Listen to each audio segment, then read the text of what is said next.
Finding those levels, too. Look at that four-punch combination. It's a masterclass right now from Shakur Stevenson. That's what you're seeing. A masterclass. And Shakur meets him with a straight left hand. Oh, and there's a knockdown scored with the left hand.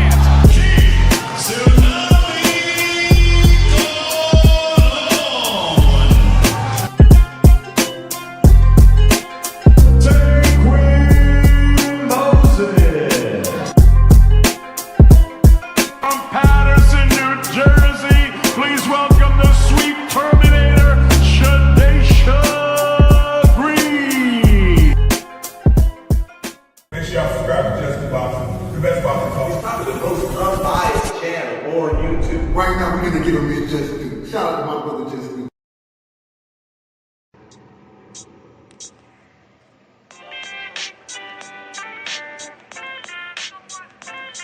Yo, you know the deal. We back again. We never slacking. Word 'em up.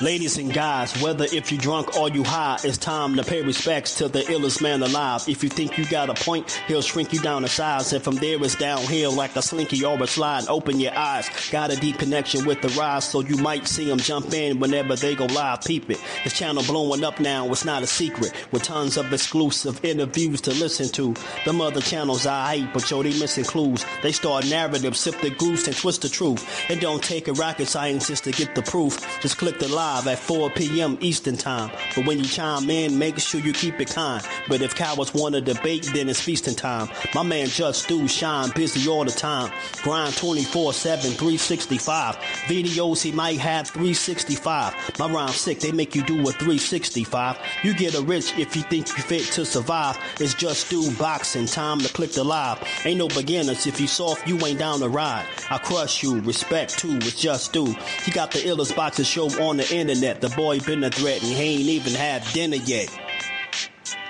Word 'em up. Yeah. You know what time it is.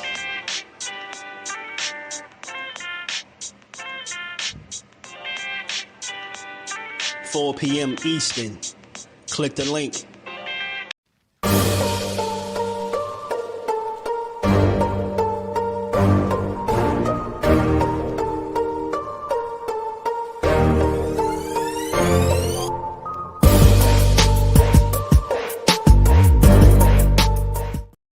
My biggest mistake I actually made in my sport actually came like, oh yeah, y'all working towards what y'all want right now. When y'all get it, it's not enough. I can say in August, I stopped drinking. From June to August, I was drinking every day. I was drinking every day from June to August. Depressed, texting my brothers that like, bro, I just don't want to be here anymore. I just don't want to be with me. My brother's pulling up on me and just making sure I'm straight. And then September 30th came, my brother died. So it was just like, damn, man.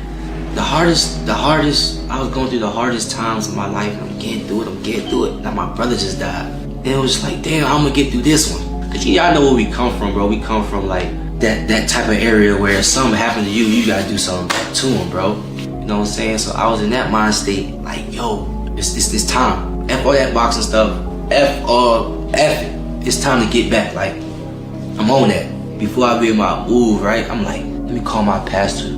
I'll call my pastor, man. I tell him like, yo, I'm about to make this move, bro. Anyway, from me being back to get into the streets to me going to the streets and pulling these people out. Like, yo, be the savior. Don't be the statistic. You know what I'm saying? And that's what my pastor told me that night. You know, he was just like, Keyshawn, like, if Kyrie was here right now, he'll come at me. Like, how you know that you will honor him? Long story short, I fly back home and I pray to God. I say, God, you know what's in my heart. You know how I'm thinking, you know how I'm feeling. If you don't want me to react a certain way off this situation, I really need you to give me something. And within that same moment, a great idea come to mind. And that was our DB3 Community Day. And from there, bro, I just started running with it. Our Community Day was the biggest day we ever had, biggest community event we ever had. Like over 2,000 people was there, bro, and everybody ate, and everybody got gifts, and everybody had fun. And right after that event, I got a phone call. Literally right after the event, I'm In my car, I got a phone call. I'm going to be on this January 31st card. Within that same night of me obeying God and doing this event, He blessed me where I wanted. What's good? What's good? Salute to the family. How y'all feeling on this Good Friday? We back to build on this boxing and give it its just due. We got to, man. Shout out to the fam. Hit the like button, sub to the channel, man.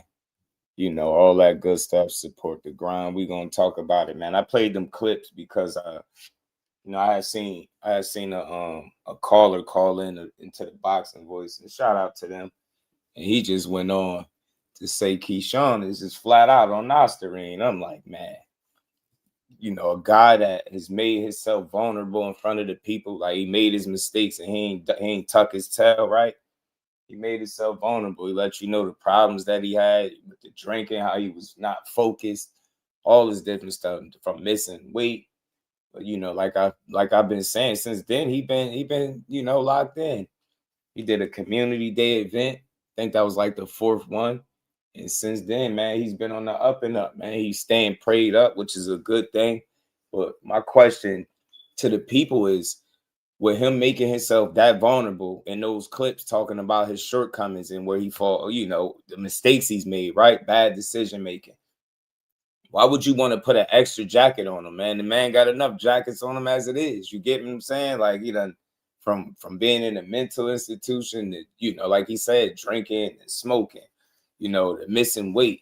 Like, this is a dude that I think is pretty honest, man. He make his mistakes and he own up to them, man. I think we just need to allow these youngins to live, man. They're going to mess up. They're going to make mistakes, but it's all about the get back.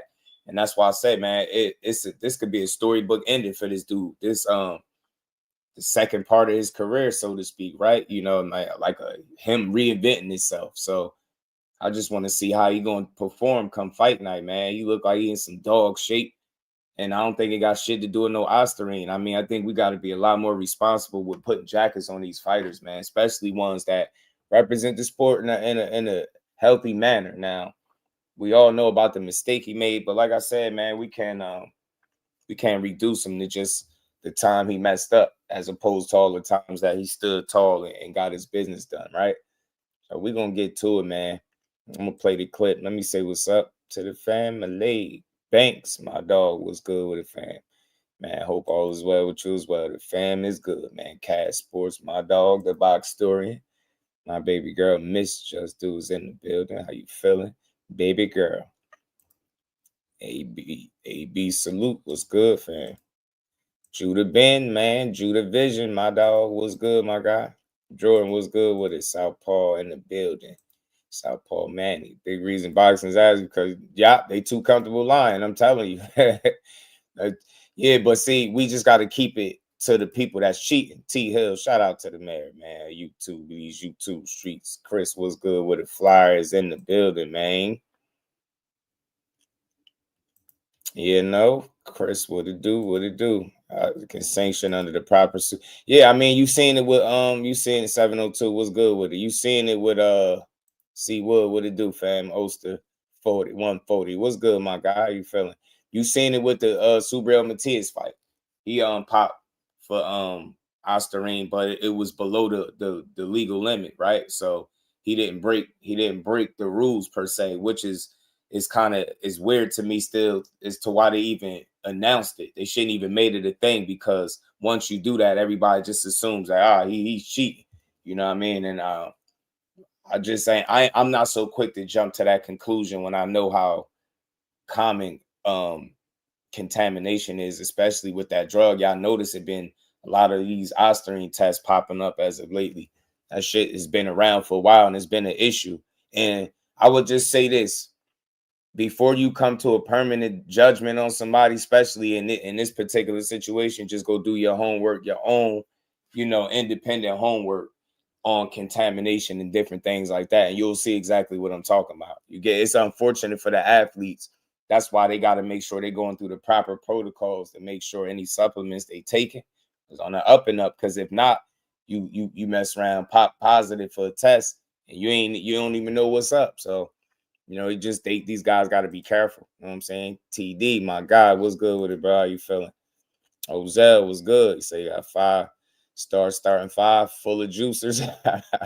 702 with a deuce. See what? Yeah, he said you gonna beat Ortiz much easier than something. Yeah, trying to sabotage the event and his reputation. Shout out to Thrill Hill. What it do, man? Shout out to the fan. I hit the like, support the bill. We're gonna talk about it. Canelo versus Santiago tomorrow. Oh, Centeno versus Santiago tomorrow. That was a turkey move, I promise you, because both guys were good to go. Yeah, it's just weird, TD, man. Boxing, man, they just need to be more consistent with the rules, man. This is why people be so confused as to what's going on, right? Be consistent. We game all night. What up? What up? We got 40 people in the building. Make sure y'all hit that like button, man. Let's talk about this. So yeah, like I said, man, ever since Keyshawn got announced on this card, added to this card, it's been a lot of different opinions about him, right? Some people saying, Jermaine Ortiz about to show him, man. I've seen some people picking Ortiz, right? Not everybody think Keyshawn gonna win. They saying that he fought the Lomas and the Teals of the world. He fought the better competition. He gonna be ready for Keyshawn. Keyshawn coming off a layoff, inactivity, right?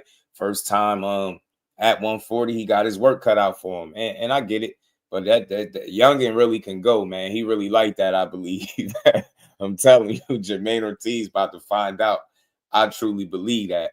But like I said, man, it just make me scratch my head when I start hearing people say how this dude is, on OSTERINE. And I get it. It's only a caller. But when people call into these big shows that have large platforms with hundreds to thousands of people listening to them, you got to be mindful, man, of the things that you put over the airwaves. Like, how are we comfortable in 2026 going into this new year of boxing, putting jackets on people? We ain't even get through the first month of the new year, and we already Keyshawn on OSTERINE now. It's like, yeah, I got to find something better, man. Shout out to Mike Ron. What it do, homie? How you feeling? That's crazy, bro. Mine George was good with it. Yeah, man. It's crazy how they'll cancel one fight as opposed to the other. And not only did they allow, the Matias fight to go through, but they got the nerve to be charging $60 on a pay-per-view. I think they bogus as hell for that. I think the last thing they should have did was try to charge somebody pay-per-view money for this fight, especially after he popped for OSTERINE. Now, I get it. I don't think he was obviously under the limit, but just y'all already pushed the fight ahead. Now, I don't think y'all should have canceled it based on the rules, but it's just a weird look, like you about to make us pay for this shit now too. So it's like, this is crazy. I just didn't think it was pay-per-view. It's definitely a good fight that I'm interested in, but I just hated the fact that they made it a pay-per-view event. I thought they could have did us a solid by, making it free or something. Not too bright. Yeah, I believe you, Sunchild. What it do, fam? Hey, yeah, facts though. I'm gonna play the clip for y'all. Shout out to Al Booger. What's good, family? They've been on the zone, but he didn't want to work with Hearn, and that's crazy, man. He messing up the bag. Yeah, Buzz sold his soul. Oscar made a video. He was talking some shit. We're gonna get into it. Like, and remember, I was just talking about this yesterday with Malik Scott saying Terence Crawford is playing victim. And then you got people talking about he sold his soul. But nah, ain't no damn victim, bro. They don't respect the dude. They don't respect the dude game. And like I said, prime for prime, I got Terence Crawford beating Oscar Delahoya. I don't give a damn what nobody say. Prime for prime, I got Terence Crawford, winning. Get me Oscar. You know how hard it is to win in 4 or 5 divisions. You know how hard that shit is. You know how hard it is to be at the top, to get to the top, and then stay there. Miss me with all that. So I'm not tolerating no Terence Crawford slander. If you got some criticism for the man, cool. That's the fair game. But no slander, bro. Sold is crazy. Nah, man. He beat the system. I said it yesterday. I'm gonna keep saying he beat the system. He outsmarted the promoters, his opponents, right? He beat the game. Checkmate, bro. Know what I'm saying? Checkmate, bro. It's like a game of Monopoly, and he got out and he won. He had all the properties in Boardwalk Park Place. You get me? Terence Crawford said pretty, boy. They pissed off about that. They don't like that. Hannibal was good. Said, but 135 to 60, Oscar went from 130 to 160. You get me? He know how hard it is. You get me, Hannibal? He know how hard that shit was. You know what I mean? Bud is definitely up. But let's talk about it, man. They trying to kick dirt on the business, man. I'm a big advocate of his. Like I said, his talent is obvious for anybody that watch. Seeing him back on a major card is great for him. It's great for boxing. He get a chance to redeem himself, bro. We all made mistakes before. I'm pretty sure worse. They act like, and shout out to my dog behind the hands. We was having a conversation about this earlier, and he was saying it. Y'all act like Keyshawn robbed the bank or something. You know what I'm saying? Y'all act like he robbed the bank, bro. He missed weight. He messed up his own bag. But are we even going to allow the young man the opportunity to bounce back? Nah, we just gonna say he on OSTERINE, huh? For no reason at all. He looking jacked, right? He about to give Ortiz a lesson. I believe it.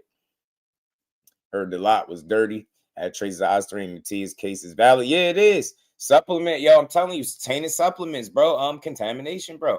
You feel me? Shout out to my dog. Joe Quinn was good with it. Hugo in the building. Man said, who said my boy on something? Yeah, man. Yeah, Hugo. They bucking. Right. Yeah, somebody called in the nest in the boxing voice and said it. So I'm going to play it. I was just trying to wait till a few people get in here. But, you know, we're going to play it more than once. But I got to play it for y'all. He said, man, after that, man, I'm going to just say Keyshawn on OSTERINE. Even Ness was like, bro, you just going to put the jacket on him, but no proof, no nothing. And wait till you hear his explanation. And look, just so we all on the same page.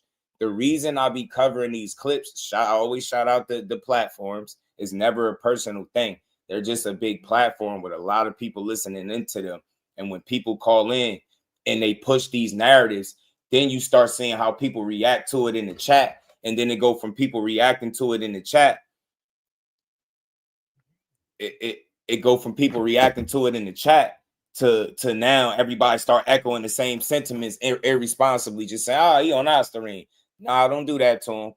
He let you know what he was on. When he was smoking weed, you know about it. He let you know how he was drinking. He let you know how he was struggling from the mental health standpoint. Like, don't put nothing extra on him. That man got enough.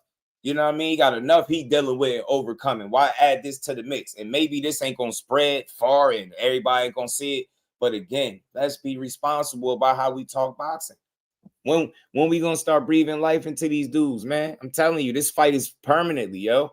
Build the sport up. You can't tell me you don't enjoy watching him fight. You a damn lie if you say you don't enjoy watching him fight. You get what I'm saying? He got that mean streak. He'll knock you out. You get what I'm saying? He let his hands go. He good defensively. He could fight backing up. You get what I'm saying? Well-rounded, high level. He got that Olympic pedigree, silver medalist. He really that. Just let him grow. I want to see how far he can take it. And he get to redeem himself January 31st against Jermaine Ortiz, man. Tune in. I think we about to see a great show from both of them. You know what I'm saying? I think they're going to push each other. They've been pushing each other in camp, and they're going to motivate each other fight night, support each other and motivate each other fight night. Both of them dudes is trying to show out and make statements. All this BS trying to like cause division between Shakur and Keyshawn and all this weird shit. Nah, man, they had two separate points. Shakur is trying to conquer his fourth division, or at least win a title in his fourth division. Keyshawn is in his second, trying to make his stamp with thoughts of going up to 147. You get what I'm saying? So we just gotta wait and see, man. But I can't wait to see this fight. OSTERINE is crazy, bro. He said the father can get it too. Dudes don't even need proof. The AO Hannibal. On everything I love, bro. I heard somebody said that to me. Somebody said that. They was having a conversation. They made an accusation, and they told me they didn't need proof. I was like, man, this a weird time to be in boxing, bro, where people do shit like that. But let's get to this clip, though. I think Keyshawn on that OSTERINE mess. Why you say that? Come on, you just throwing that shit out there like that with no proof? Oh, he ain't with us no more, Star. We throwing that nigga underneath the Damn, that's how they do. No. He throw dirt on his hyper. He just have hyper energy. He's hyper. Yeah, he's super hyper. He need to learn how to chill. He gonna get his ass knocked out. But that's what people love about him, though. His energy. People like that energy. He don't realize people was only rocking with him because he was with B&B. He done lost about on half of his fucking fans right now. I guarantee you he don't have as many Listen fans. to People this look at idiot. him sideways right now. Because of what happened, him missing out on Yeah. weight. I think he can get all of that back because he's very likable. He's very charismatic. You can see the fakeness in this nigga though. You see what this nigga said on the interview? Yeah. I feel sad for Richard Hitchens. Maybe if he talked to me right or if he came at me correctly or some shit. Like, nigga, what? You disrespect everybody, nigga, and then who are you? You not Tank, nigga. You not on that level yet. You up here talking like he the big bad wolf and shit. Hell no. You gotta humble yourself. Man, me kill all that noise. Shout out to Ness and the Boxing Voice for calling him out, talking about, man, you just gonna put a jacket on him with no proof. Man, miss me with all that. He too hyper. He need to calm down. He gonna get knocked out. But then you got a guy that's a polar opposite in Frank Martin who's more reserved, and they say they wish he talked more. The fact of the matter is, people look for reasons to critique you, right? If you don't talk enough, they're gonna say you should talk more. You too quiet, right? If you amped up and you speak for yourself and you speak your mind, they're gonna say you doing too much. It's always a complaint. At the end of the day, Keyshawn, he back it up, man. He back up the talk. Don't just say part of what he said. Yeah, he said Richardson Hitchens to talk a certain way. Yeah, he said that, but he also said that, stop doing the business on social media. That's more important than anything else, because we've seen it time and time again, and all of us in here know full well when you see these guys go out here and they kind of negotiate, so to speak, or try to hash fights out online, it never work out. You know what I'm saying? I could see the call out is one thing, but once you start trying to really like hash out a fight online, it never works out. I've never, still to this day, I haven't seen it. I haven't seen one get put together like that. So, nah, man. The end of the day, man, what they say is one thing, what they do is another. It don't matter what he's saying, what he's doing, it matters more. He literally about to fight somebody that Richardson Hitchens was, in conversations to fight, right? You know what I'm saying? It was supposed to be Hitchens and Jermaine Ortiz, right? So he got that fight, and it's a good one. Just let it happen. And I like to see who Hitchens end up getting in there with. I don't know, but I ain't mad at none of these dudes, man. They all trying to find a way to, put their name out there, keep their name relevant, even in between when they're fighting. You get what I'm saying? So you gotta keep yourself on the minds of the people. And Hitchens, for better or for worse, people talk about him, right? They saying he ducking and shit like that, but a dude could fight, bro. He ain't gonna be no easy guy to beat. I'm telling you, man, Hitchens can go, so he be all right. You know what I'm saying? Just make the best decision moving forward. Shout out to the plug, L-Dub. What's good with it, bro? Say who's the better fighter, Frank Martin, Oscar Duarte, and Frank Martin. All three are pretty much on the same level. Oh, you said Frank Martin, Oscar Duarte, and who else? You got Frank Martin twice. Who else you was talking about? So who the better fighter? Frank Martin, Oscar Duarte. Out of them two, like I'll say Frank Martin is more skillful, but Oscar Duarte is pretty damn durable, bro. He tough. I like Duarte. He can scrap. I like Oscar Duarte. He fought the hell out of Kenneth Sims. I'm saying that was a good fight. Jermaine, okay, I got you. Bet. No, that's all good. Hey, Dub, that shit happened when you talk boxing for hours all day, bro. You know what I'm saying? Players mess up. And Andy Cruz, shout out to Judah. Jermaine, Frank, and Oscar. Jermaine is I think the most experienced when you look at who he's fought, right? He's the more experienced out of the two. I know Frank got Tank, but outside of Tank, that's the only big guy he fought. Jermaine fought T.O. Loma, so he's more experienced. Say the more skillful out of the three, I think might be Frank. I would have to go with Frank Martin. He got really good feet to me. You've seen it in his last fight. He looked strong at 140. I like Frank out of the three. You know what I'm saying? If it was a round robin, I think Frank could come out on top. But Oscar Duarte is game. He tough, so you can't you can't play with him. I'm telling you. There's some good fighters though, quality guys, man. You know what I mean? Despite Oscar Duarte loss, he bounced back with a good win with Kenneth Sims, right? So I like all three of them. Jermaine Ortiz is a little slept on. I think he's gonna put up a good fight. I think ultimately Keyshawn pedigree gonna get him over the hump in the skill set. I'd be surprised if Hitchens versus Duarte. That's not too bad. I know they're gonna complain, Dub, because that's all people do. They think every fight gonna be a blockbuster. You know what I'm saying? So we'll see. But let's keep building, man. So yeah, look, the businessman is back, man. I gotta play one of his. I got a video from him. I gotta find it and play it. The businessman back, and they already putting them narratives on him. And there was good what he said. What up, good people? B more. Shout out to B Mo, man. They already doing my guy dirty, man. They throwing a jacket on him, man. He hyped up, man. That's just his personality. I can see if Keyshawn, the energy he shows is an energy that he never showed in his boxing career, right? I can see if it just like it all came out of nowhere and he just some amped up, super animated guy. I could see possibly maybe why somebody might question it. But nah, he's been that way the entire time. Like, dude be on 10. I love it. That should be funny to me. It's funny and it's entertaining, bro. And he mean what he said. He be on that. Keyshawn be having fun, man. Yeah, they be pissed off at him. You get what I'm saying? And at least he give you a show when he get in there. You know what I'm saying? Yeah, Bud was smoking. At least he give you a show. I gotta pull up that video. He was talking about his community day event. And the reason I be speaking on those things about the kid, if you just paying attention, right?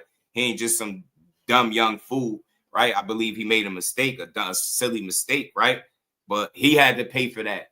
People treating his shortcomings, his mistake, like it cost you money or something, right? He cost himself a bag. He cost himself a title defense and an opportunity, right? That's him. He got to deal with that. But like I said, in the meantime, what do you do to get yourself back in the mix? You stay focused, you lock in, you make better choices, and you go full steam ahead. That's what he doing. That's why I can't wait to see what he gonna look like at 140. This is gonna be fun, man. You got the Bass brothers is making a 140-pound debut on the same day. I didn't think it was gonna happen like that. I'm loving this shit, and you know they the ultimate competitors. So one guy want to outdo the other. I don't care what they say, even from just a competitive standpoint, right? These dudes want to show out. Corby in the main event, he gonna want to show out. Keyshawn gonna set the tone as the co-man. I'm telling you, he gonna set the tone. I gotta pull this video up. Shout out to my dog Banks. Humiliate him, yeah, he will. Omar said Keyshawn Davis can't resist Gervonta Davis. Gervonta Tank, bro. What you mean? What you mean, Omar? Yo, look, let me say this.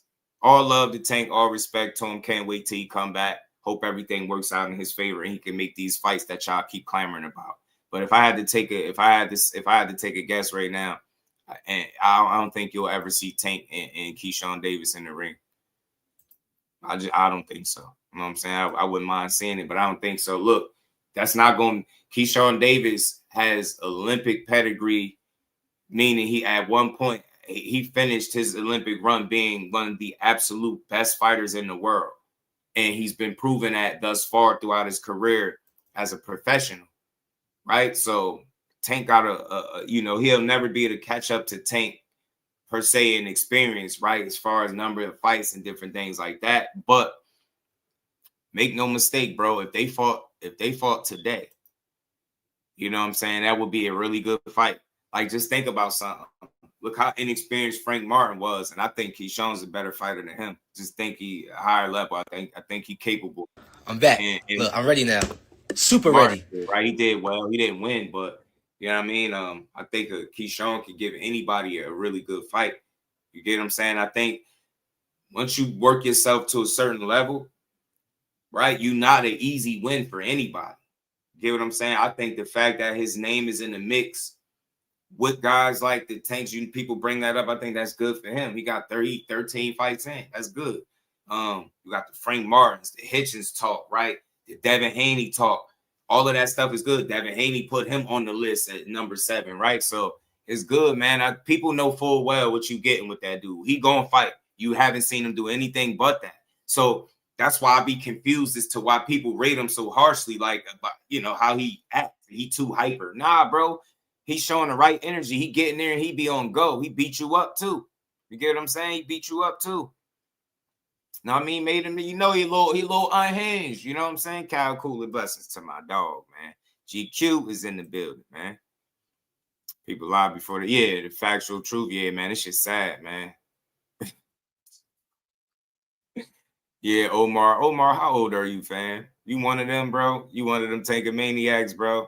How do you even get that? They're not fighting each other, bro. We don't know what Tank gonna do. I'm gonna leave Tank out of today's conversation unless it's relevant, bro.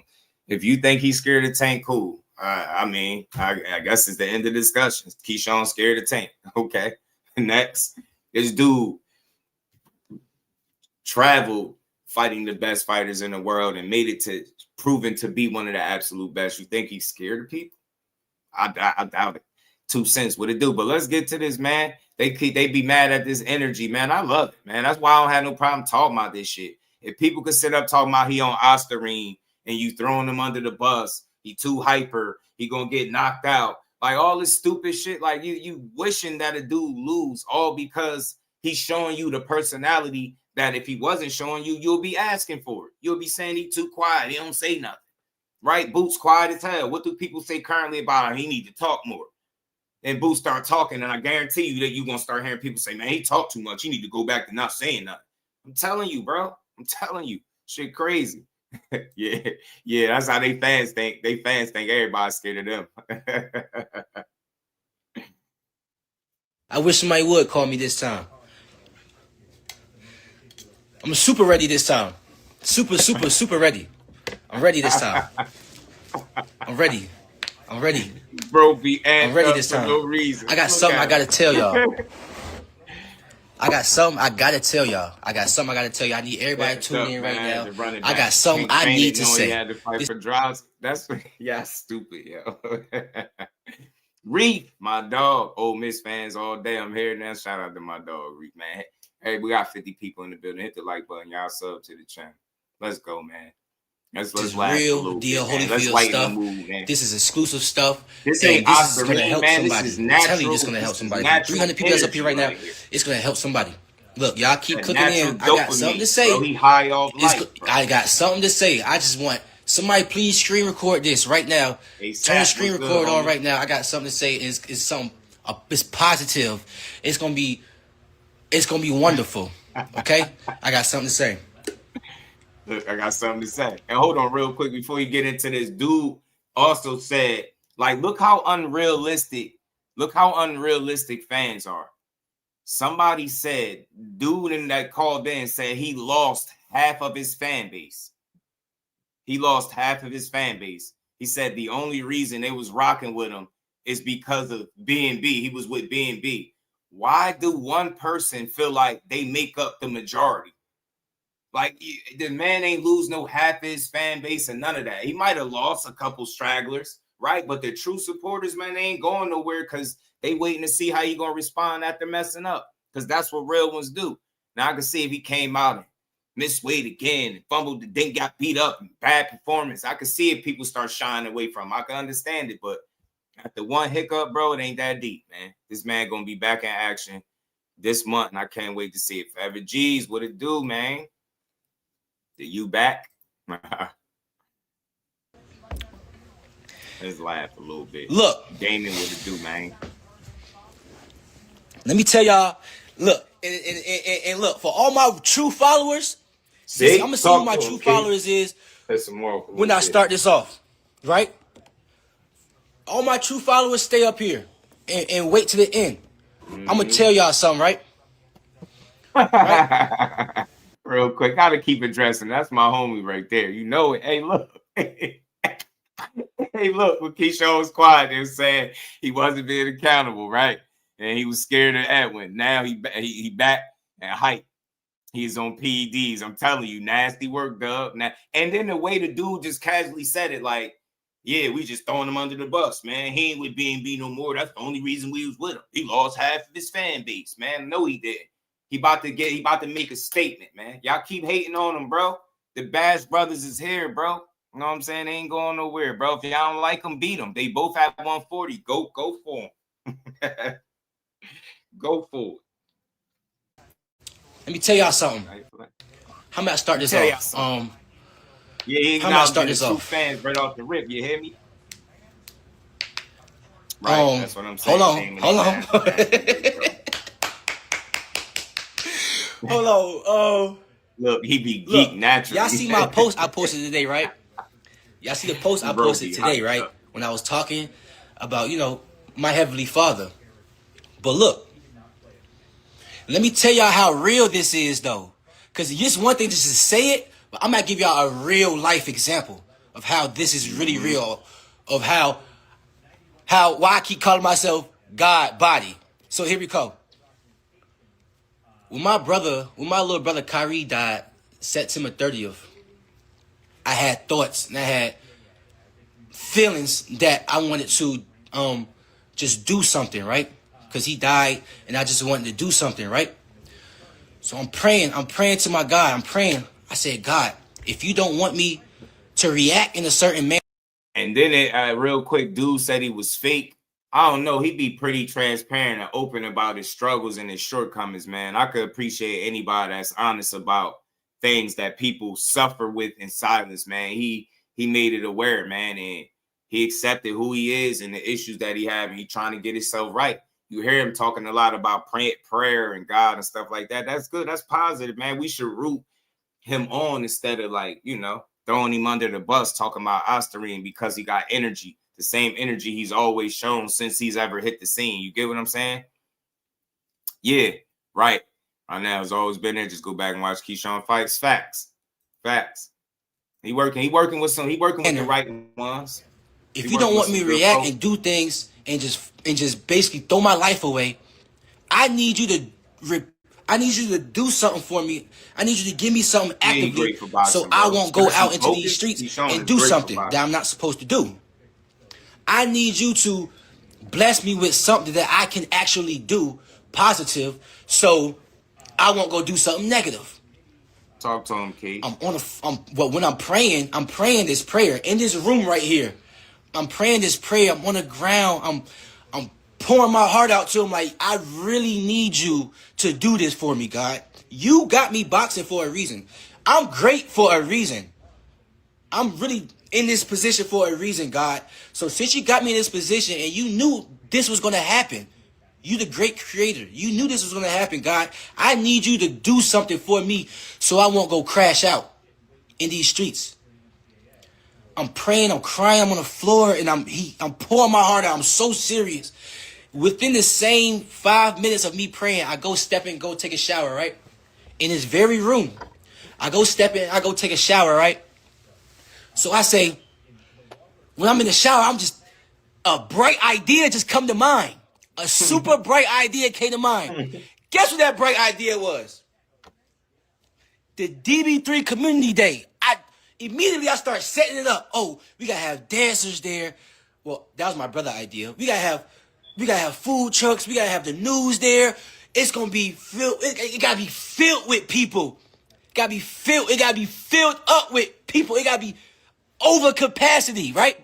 That's dope, as bro. We set this event up, right? We tell the people that. And that's why I say, man, anytime you mess up, the best way, man, to get yourself back right is be productive, right? Be productive. Make yourself, you know what I mean, busy, man, and have something to do. Idle time, you know what I mean? You start thinking the wrong things. You might start, getting to the wrong shit. You keeping yourself busy and focused on the task at hand and getting yourself back right.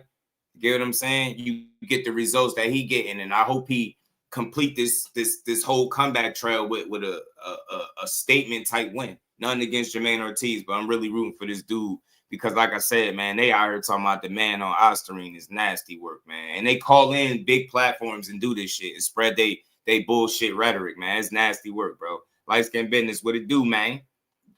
K.O. was good what he said. Keyshawn on something. It ain't OSTERINE. Nah, my girl might get you K.O. He high off light, man. That's that dopamine. You know what I mean? Look at him. He be geek for no reason. Get him, Key. We tell the recreation center, like, we only gonna have like 300 people there. Oh, man. God so good. Was good with it. It was like over 2,000 people in that building. Yeah, it was. Right? Yeah, so they had a good turnout. As I'm setting this DB3 event, it's a lot that goes into it. So my mind is focused on a nonprofit event. A nonprofit event to help God's people. Everything was free. We passing out gifts. We was passing out people ate for free. Everything was free. Good, homie. Everything was free, bro. You know what I'm saying? And it was a fun time. Like, my town had a hell of a time. Over 2,000 people showed up, and it was a hell of an event, bro. Like, it was just a hell of an event. Watch this.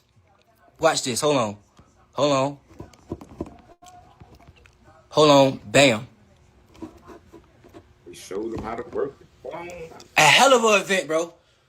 I'm talking people was lined outside the door to get in this event, bro. And it was a non-profit event, right? So my spirit, like, I'm like, damn, I walk into this building. I'm like, yo, it's lit. Like, I know where this vision came from. I prayed about this. And now God blessed me like this. This is way more than 300 people that we That's anticipated. People getting free haircuts. Girls getting free hairstyles, getting their nails done. People eating for free. Dancers setting the crowd off. I'm in the bounce house hitting backflips. I hit a backflip since I was like 12 years old. I hit a backflip that day. Lit, right?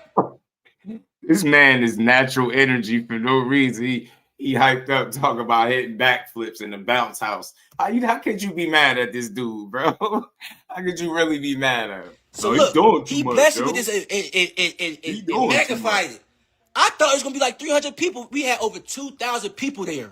That's dope, man. That's a positive. You know what I'm saying? Right? This the kicker. This is why I said my real fans is gonna stay up here and listen to this. Yes, This the kicker. Right after the event, this event right here, right after the event, I get in my rental car. I get a phone call, right? I get a phone call, right? The phone call said, Keyshawn, I don't know what happened, but something happened. You are on the January 31st card. I'm about to send you a contract. Woo! Woo! I love it, bro. I love it, man. I love the anime. Shout out to Brooklyn Go. Why I love it, Crush, man, because like we were just talking about it. Boots is the opposite of this, right? He quiet as hell. And what do they say all the time about Boots? I wish he had talked more. He need to speak up. Frank Martin, you hear them say that about him too. This dude, when he was quiet, they say he was being too quiet, wasn't holding himself accountable, right, and was ducking and scared of Edwin. Now he back talking. Now they mad again. I love it, man. And again, this is why I don't have a single problem with the way he promotes himself. Tell me he don't get in there. He's not it. Like if you just looked at him in the ring, that's not a guy that you can enjoy watch fighting. He can go, man. I like Mr. Boom Boom, man. You know what I'm saying? What a clip. I gotta roll a clip, man. Gotta roll a clip. How Bomac told him to get the stoppage. How he got the stoppage.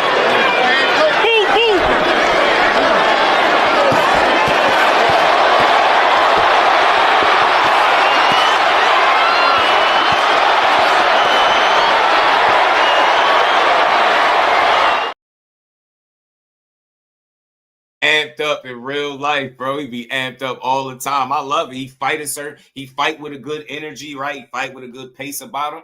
I like it. It's fun.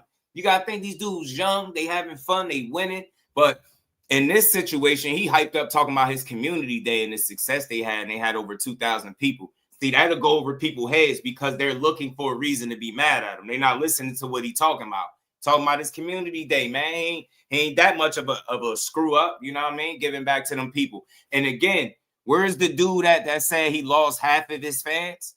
You got 2,000 people in attendance there. That's clear. They clearly still show up for him. Get what I'm saying? When he fought in his hometown, you see how well he did? Ticket sales, man, his fans ain't go nowhere, man. It's just them fake ones, man, you know? You need a guy with this kind of energy, man. This shit is fun. When I prayed to ask God to give me something, he gave me something. But not only did he give me something, he made it bigger than what I expected it to be. But at the same time, we had enough people on deck to handle all these people, right? But not only that did I obey what he told me to do. Right after I obeyed what he told me to do, he blessed me with what I wanted. He blessed me with what I wanted. What y'all don't know is, I thought I was fighting February 14th. They said, look, Key, you fight in February. I'm like, all right, bet. That's cool. I'll fight in February. You know what I'm saying? I'll go ahead and fight in February. I ain't tripping fighting in February, right? So when they called me, it was like, yo, January 31st. I'm like, yo, that ain't nothing but God. That is nothing but Jesus Christ himself. I prayed for this event. He magnified this event. I thought it was going to be 300 people there. It was over 2,000 people there. People lined outside the door to get into this event. And everybody ate. Everybody got gifts. Everybody had fun. That's God. Not only that, after this event, he blessed me with what I wanted to fight January 31st. That's God. So now, when it comes to January 31st and I'm in that ring, what do I have to worry about? What do I have to worry about? Bro, I am God body, and I just want y'all to know I am a living testimony. So whoever following me right now, just know that I'm not changing. I changed. The Keyshawn y'all knew before is thrown away. I am a new creation in Jesus Christ. How you feeling today? I am a new creation. So when it comes to January 31st, I have a new purpose. I have a new everything because of God. Right. You understand what I'm saying? So when it comes to, anything else? No. God is the one that's having me perform these spectacular performances. It don't got nothing to do with nobody else but God and my hard work. So long as I keep faith in God for Keyshawn, I'm gonna be okay. Period. So January 31st, the amazing Keyshawn Davis will be back and better and a changed man. In that fight, y'all gonna be a fool to miss it. This is my testimony, man. I hope y'all be amazing, Keyshawn. God bless y'all. Have a blessed day. He rebranded himself, y'all. He called himself the amazing Keyshawn. So look, I don't know where the bogus OSTERINE claim came from. I don't know why dude decided to call into the show and put that jacket on him like that. But he always been hyper like this since he hit the scene, bro. Like think about it. He lost. I think people forget. Remember when he lost to Andy Cruz? He was hyper after losing to Andy Cruz. He still was hyped up. While Andy Cruz is in the back doing a moonwalker, Keyshawn was hyped up, like not giving a damn. Yo, bro, don't care. He go and be him. That's what I like. Be yourself, man. Show that energy.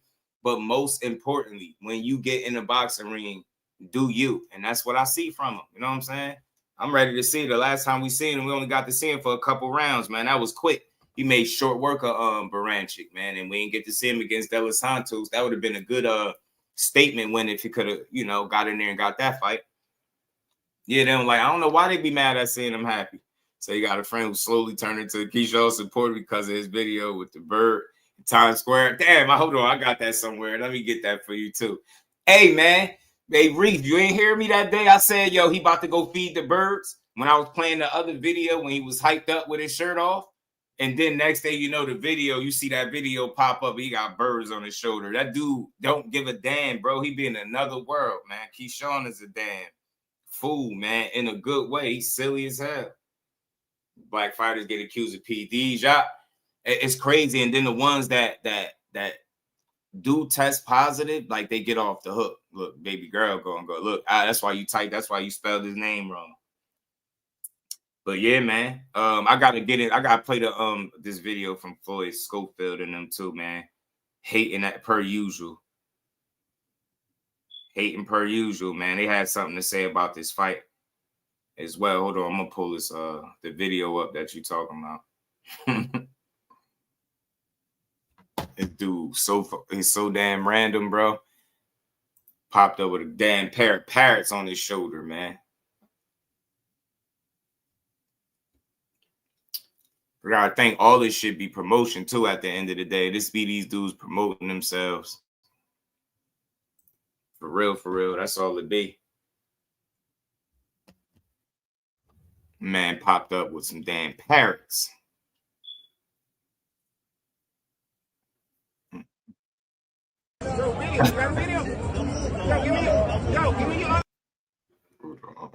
This man is so damn random, bro. Take these pictures real quick. No, give me that one. Give me that one. But you did. Don't move.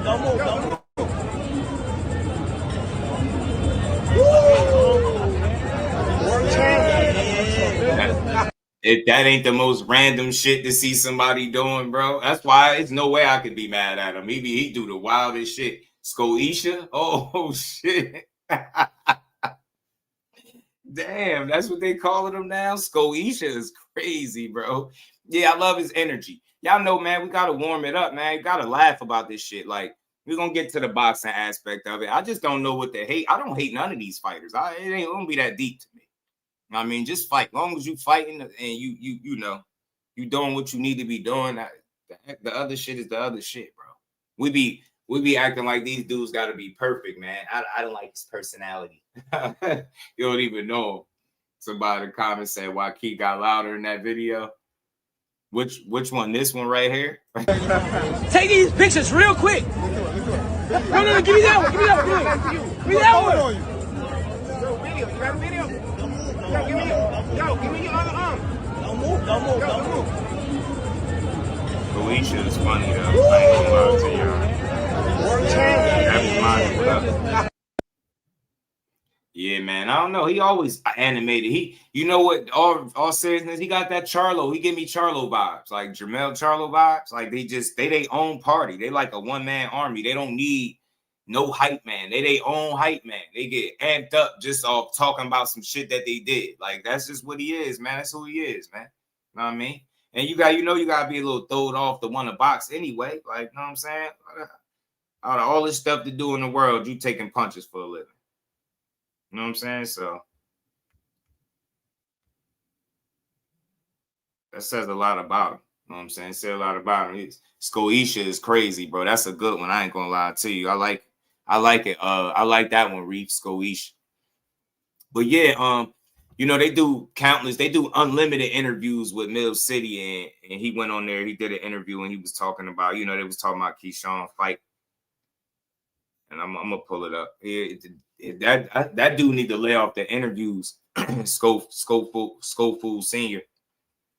He be making his son look bad, man. Because he be coming off as a hater. You know what I'm saying? He got a problem with everything every fighter is doing. Just about. Shit crazy. He look like he was Snake Shakur. Who, Keyshawn? Yeah, he throwed off. Lisa, you know you gotta be a little throwed off the box. You know what I'm saying? Like, imagine the mindset of a person that wake up. You know what I mean? Even if you motivated by it, but when you decide the minute that I'm gonna do this professionally. Like, I'm telling you, you a little crazy. I think all boxers got that in them a little bit. They're a little crazy.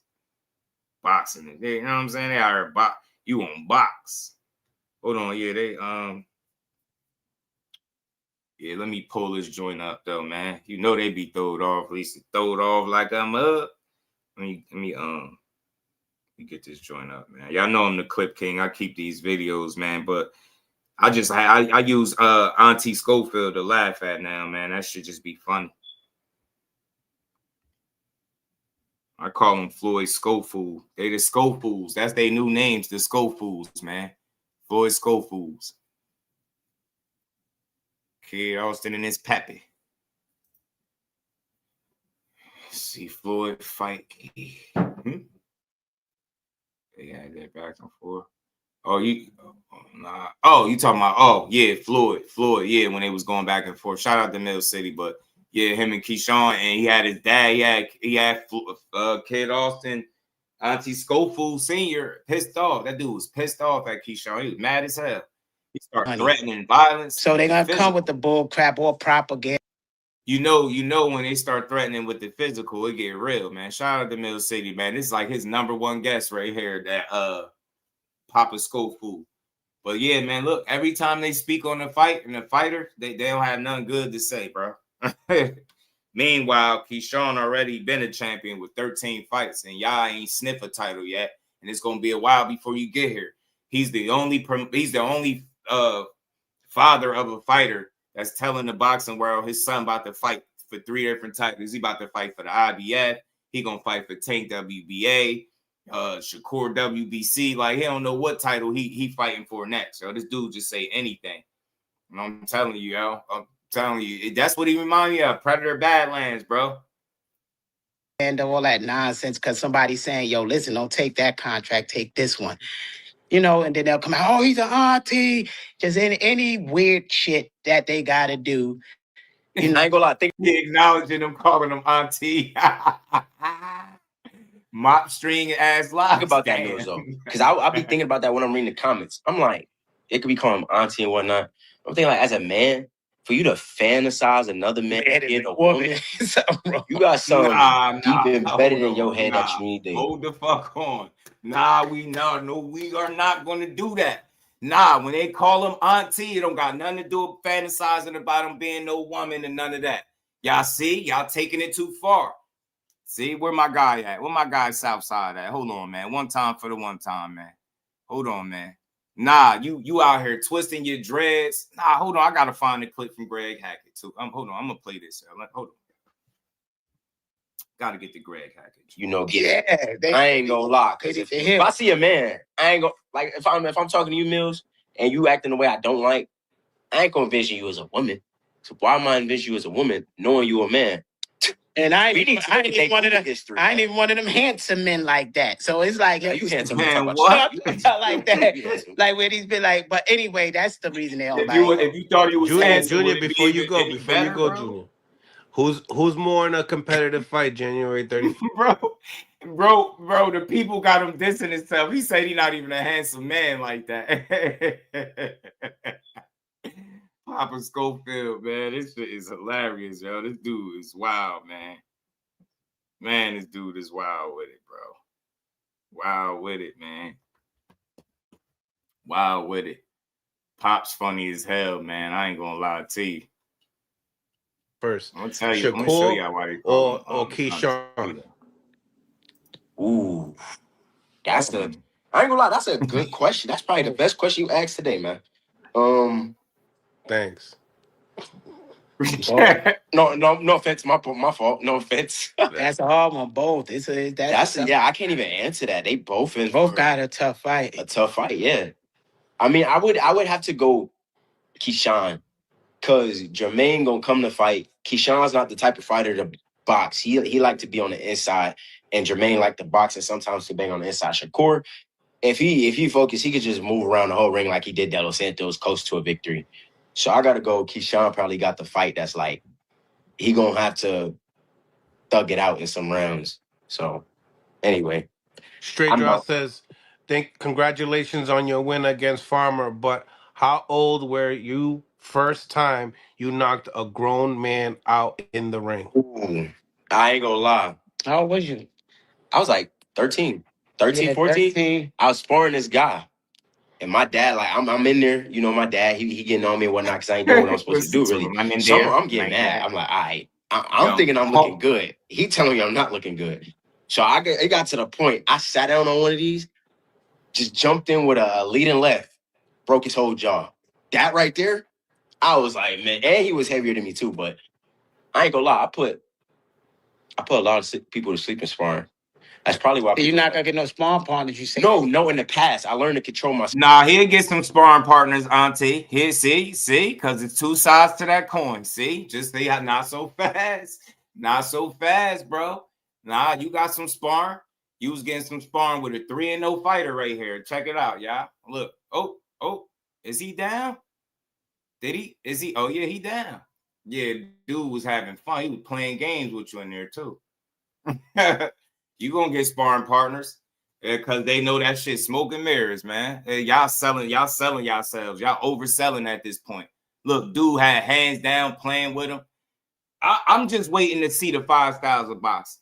Swear on everything I love. That's the only thing I'm waiting to see. If I see the 5 styles of boxing, I won't critique him no more. I just need to see the 5 styles of boxing, bro. Look, dude out there playing with him. Skip to my look, hands down. Look, he playing. Look, putting down, look, punching on him. Look, see, he really said if he focused, he said if Shakur fully focused and then referenced the Edwin De Los Santos fight when the dude was compromised. That was a terrible example. But this is right here why they call him Auntie Sco right here. You don't know I do know you. You don't know me. I do know you. Whatever you done to get to know I me, do you know don't you. I do. don't know me. And I know you wear your hair like a girl. Anyway, and look how you just did like that. You can say whatever you want. You just a broke. You just said like this. Anyway, this guy. You.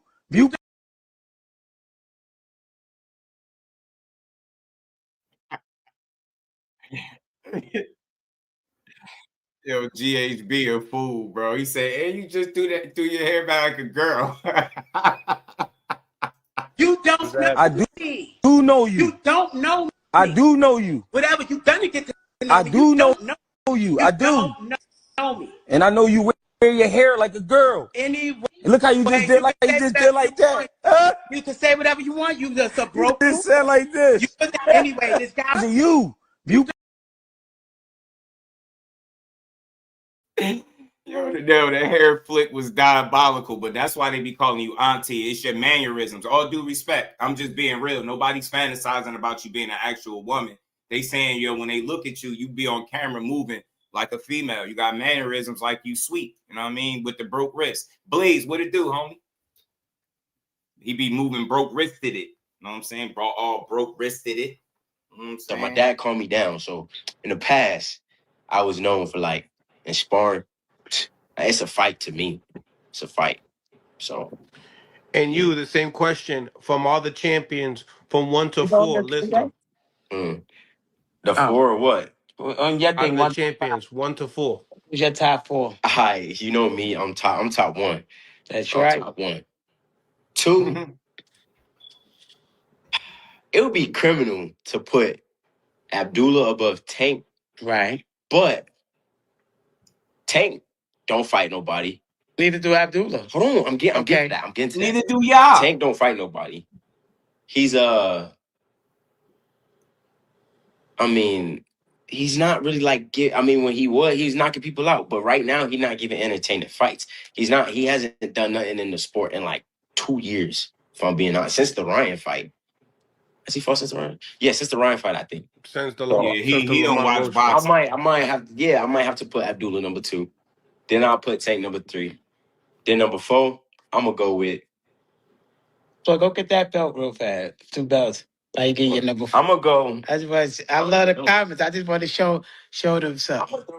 He said Raymond more tired since he's a champion. I just want to show them something. Don't take on. I just want to show them something. The only thing I want to see, Auntie, is the 5 styles of boxing. Mastered, the way you be talking about it. I've been hearing about this shit since y'all been pro. 5 styles. You know, I've been waiting to see y'all break somebody's jaw or nose in the ring. I ain't seen none of that neither. I be trying to let y'all make it, but y'all be overselling this power. Y'all act like y'all punching like Wilder or something, bro. Y'all act like y'all punching like Wilder in his prime with the right hand. That ain't the case. Broly, what's good with it? Tapman Farmer. Y'all keep saying who don't fight nobody. Abdullah don't fight nobody, but y'all had an opportunity to fight him, and you priced yourself out on 2 different occasions. The first time you said 2.5 million, and then the next time around you said 10 million. Man, y'all don't even get to speak Abdullah Mason's name. And speaking of, when y'all gonna learn, stop speaking on them Ohio fighters, bro. This dude was from Ohio too. He was putting his foot up your ass with 3 professional fights. He had 3 fights. Y'all be sitting here talking about how y'all beating everybody up and sparring, and then I see this shit, and you be lying to us. Gotta stop lying. You gotta stop that lying, man. You gotta leave them Ohio fighters alone, man. They be getting off on you, bro. If Abdullah Mason was getting off on you, he dropped you. I forget this dude's name. He dropped you twice. You know what I'm saying? Like he was in there, look, playing with you, hands down, skipping up, man. That shit was bad. He was beating his ass in there, kicking your ass, muscle man. Where all that power that you be talking about? Like why you ain't knock him out? Why you ain't break his jaw? That's what I'm saying. I ain't impressed with you doing to a man that shouldn't even be in the ring with you. When it's somebody that should be in there, you're not doing that. Renee Garone had your dad because the gentleman said dreads. He a champion or something, had a smiley face, and so I want to show him these belt WBA belts so they could see. Because a lot of them fans, I don't think they know. They just don't know. So it is what it is. Frank versus Skull. Frank Camp versus Skull, because Frank Martin ain't gonna fight us, bro. We done offered a lot of these guys fights, man. A lot of these people that they could call out are not taking fights with kids. Yo, y'all didn't offer Frank Martin shit. Y'all don't make y'all own fights. Why they keep lying to the people? You didn't offer no fights to nobody. As a matter of fact, the biggest fights that he was supposed to be in, he pulled out. Aston Seal. You get what I'm saying? Shakur Stevenson. You priced yourself out of the Abdullah Mason opportunity that was legit. Like you literally put your foot in your mouth. Like I don't have no problem with a kid as a fighter, but The propaganda got to stop, bro. Y'all can't make your own fights. Y'all not sending offers. Y'all don't have the power to send nobody no damn offer.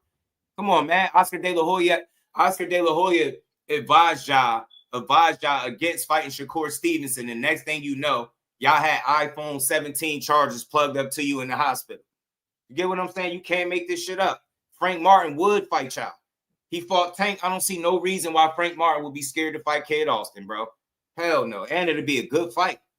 Telling you, Muscles Malone to have his work cut out because Frank Martin could go. And he got good feet with a purpose. He don't just switch just to be switching. Frank Martin got some educated feet. That'll be a damn good fight, man. And I got Frank. I ain't gonna lie. Only way he can beat Frank is if he got to knock him out. Who's not taking fights with Kid right now? You already know. You could go down the list. Okay. Who is? All right, so No, this one is you. We the don't first go one. We down got the list. WBA. This was the international title. All right. Tank got the real one, bro. We don't care about no fucking WBA international title. So this one turned out. This the second one. Sure. Look, they get and this, mad. I don't know if they could see, but it says WBA champion participation. Okay, belts. I let that process in their head. Maybe that's over. You don't have a major title. Stop, bro. Stop fooling the people. As y'all can say, WBA just gave a heavyweight champion a belt. Nah. Y'all know that? Isn't that what happened? A cruiserweight champion? It was the one who fought Caleb Plant, beat Caleb Plant, whatever. Oh, like you're talking about middleweight, 168. And he didn't have to. He didn't even have to fight nobody for the belt. They gave it to him. Right. The Tank fight Who did Ortiz. y'all fight Who for you them think they're giving the belt to? You mean I mean Cruz. He moved up to 140. Anybody know where Kid Austin got them 2 WBA trinkets from? Do y'all know the people he fought when he got them belts?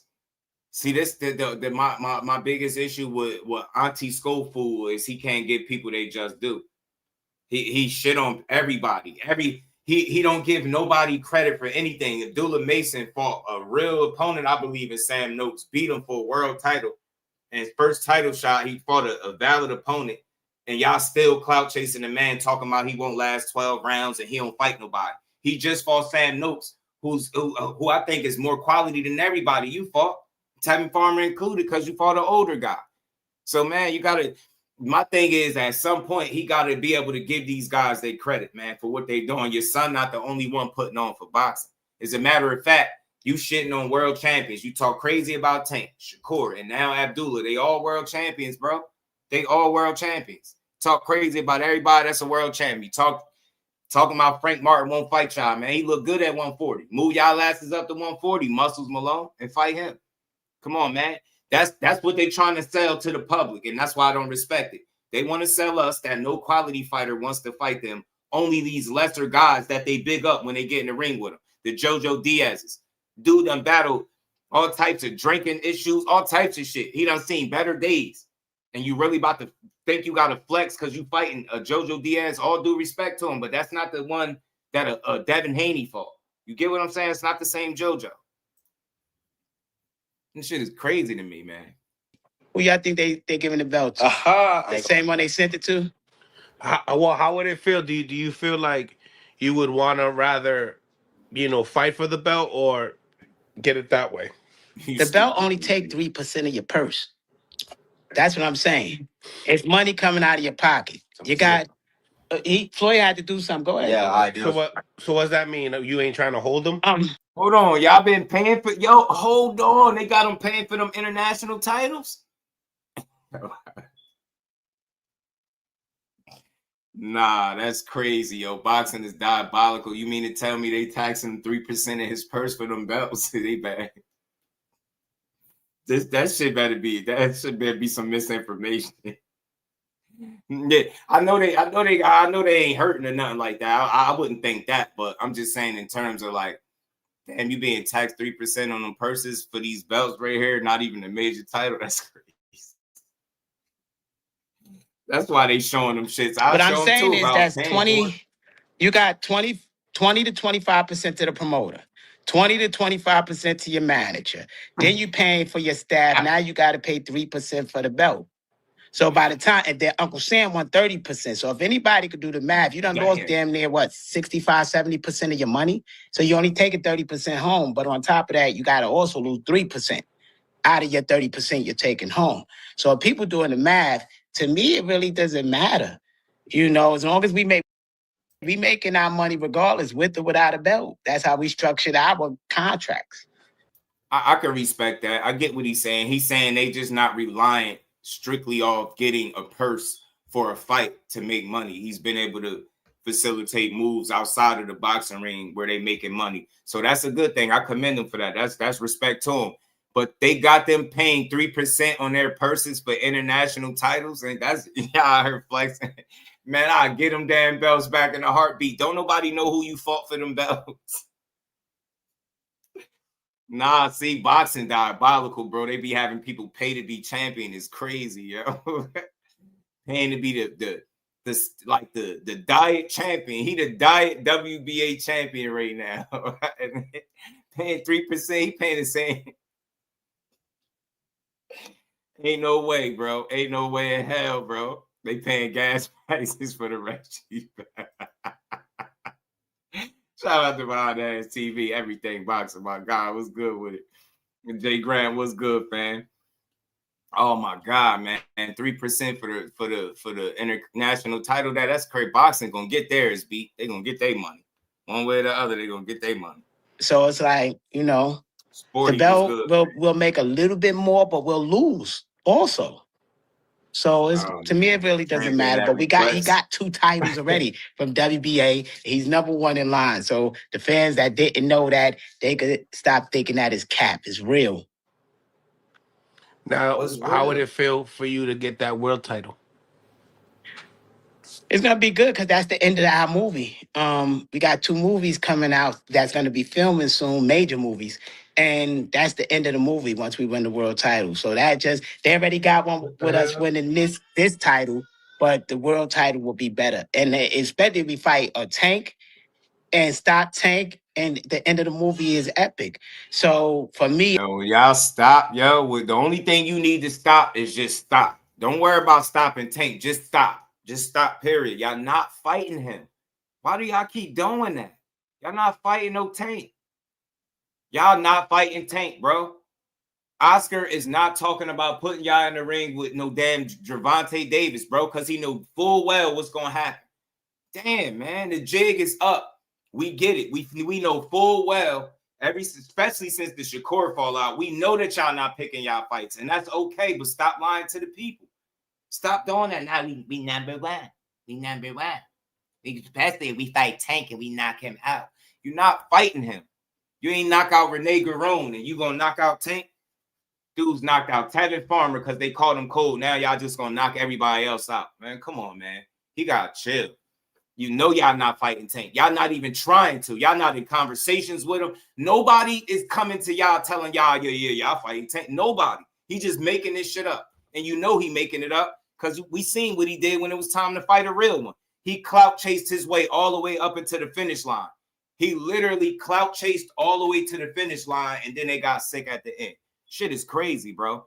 Masseuse ladies, drugs, SWAT, all types of shit. His tow truck driver got him out of a jail sentence with planted drugs in the car. Like, once he said that, his credibility is shot the minute he tells the viewing public that the reason he didn't go to jail for the planted drugs in his car, in his rental car, is because of what his tow truck driver said. This dude is outrageous, bro. It's no lie that he's not willing to tell, and I'm dead serious. And it's not good for his son brand. That's the only thing I think is bad for his son brand. Him not being honest with the people. They don't like that shit. Y'all would want one of those big ones for this title shot, but it is what it is. However it's gonna come, it's gonna come. So they can start shooting the movie. Major lie. Oh, okay. Okay. I was about to say, I was like, that's the end of the movie. One belt. The pursuit of happiness, the second pursuit of happiness. One belt. He got 2 belts. That world title though it would look so much better for us, for me, I believe.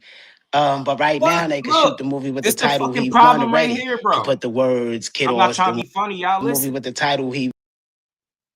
Listen to him. Belt that world title though it would look so much better for us, for me, I believe. But right now they can shoot. The world title would look. You had it right the first time. The world title, if y'all a team and y'all a unit, y'all win together. So the world title will look good on both of y'all. obviously the first to fighter because he's competing for it, right? He can call himself a legit world champion. You, because you've been selling us that y'all gonna fight for a title for the last 2-3 fights. You get what I'm saying? Possibly longer. So, I mean, it's not about you. What do you mean it's gonna look good for you? Nah, it's gonna look good for your son. That's what I'm saying, bro. Like, whose story are we watching right now? Are we watching the Schofields or this guy right here? That's what I'm saying, bro. You not the talent, bro. Why is he the main one in the camera and not the fighter? I guarantee you, if you put a poll in the chat want to hear from Kid Austin more. I guarantee you. No slight to senior, but the damn, movie bro. with the title he won already and put the words Kid Austin went on and boom, boom, boom. They could do all of that. So we just gotta see how the middle of this year go, and then we make the decision from there. Okay. When did they say? Nah, man. You should be mindful that when you constantly making yourself the star of the show, it takes from what your son is able to. It takes away from his shine naturally because you spend so much time.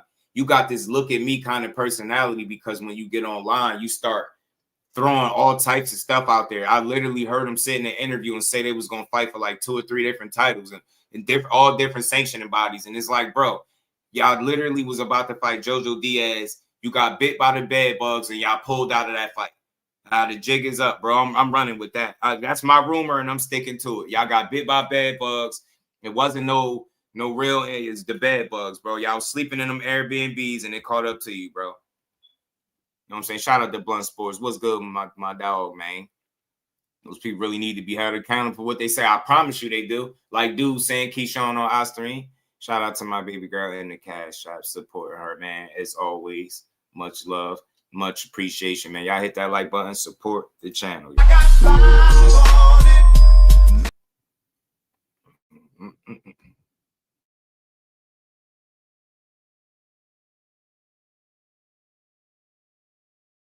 Keep going, man. Shout out to Mill, man. He be doing his thing, getting these dudes up there, boy. It's almost over. Say that you guys are gonna be back. They waiting for the February 21st card. It's the co-main, but they still iron out what location is going to be the Ryan Garcia thing and everything else. Because come on, if they got Ryan and Barrios, you think they're not going to have Kid Austin and somebody else on that card? Because Barrios is from here also. So, it's going to be a good fight. Probably be Jojo Diaz versus Kid or Lucas Body versus Kid. I think Jojo got a fight in February. Yeah, I know he do. He hit me up the other day saying, "Oh, we do still fighting in February." They was waiting for the date from Golden Boy, so he was supposed to be fighting.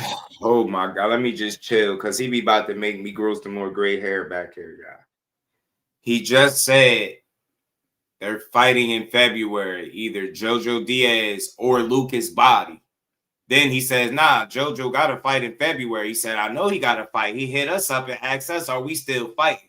So are you fighting Jojo Diaz or Lucas Body? Why is it an either or? Do you see what I get tired of this? Like, it's confusing listening to him. You don't know what they expect because he's super ambitious, but he's not the talent. And they're not, he's not at fault because they can't make their own moves, but I just don't believe they're in a position to pick their fights like that. And they clearly look like they're going with what Oscar has planned for them. And I ain't saying it's a problem with that either, but just, let the fan inform the fans on what's really going on versus what you would like to happen. That's all I'm saying. Like, we get it. You would love him to fight for a title next. I ain't mad at you for that. But that versus the reality. What's the reality? Is he gonna fight for a title next? I say he fights away from a title. I don't think he got one coming up. He's not fighting Shakur. If I'm Shakur, the only way I entertain ever fighting him again is if he put it in the contract that he gonna actually make it to the fight. You get what I'm saying? You're not going to fight no Abdullah Mason. You're not going to fight for the IBF strap. You're not fighting no Tank. It's going to be a while. One of them titles going to have to free up or something for him to get it. I don't think he'll fight any current champion for their belt. And Pride, what it do, homie? Nah, Keyshawn ain't on OSTERINE. They somebody calling in hating. You know what I'm saying? Hating.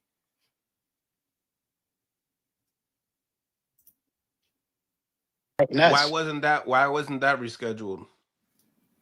That's what I'm talking about. That's who we might be fighting, or either Lucas Body for the title, because Lucas Body won the opportunity to fight for Tank's belt.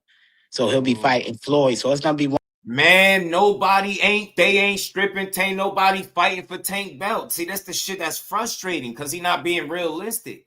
I doubt if they strip him. Lucas Body is not fighting for Tank belt. He ain't fighting Tank either.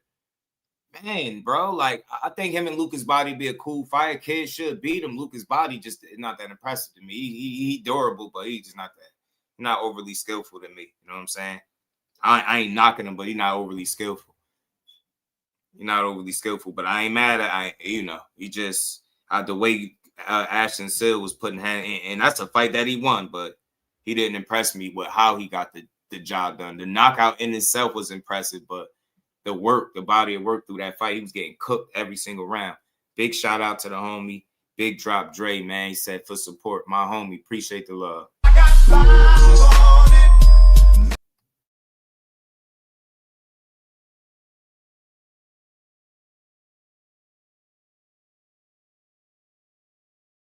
Your boy, hit that like button. We're gonna keep building. This is toward the end, y'all. So y'all almost done. My apologies. I made this about 30 minutes long, didn't I? Y'all know how I do though. What's going on? Why does my joint seem like it's lagging? So.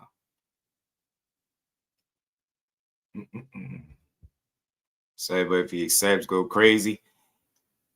I ain't mad at nothing this dude got planned for his son. Like you want to be in the best position possible.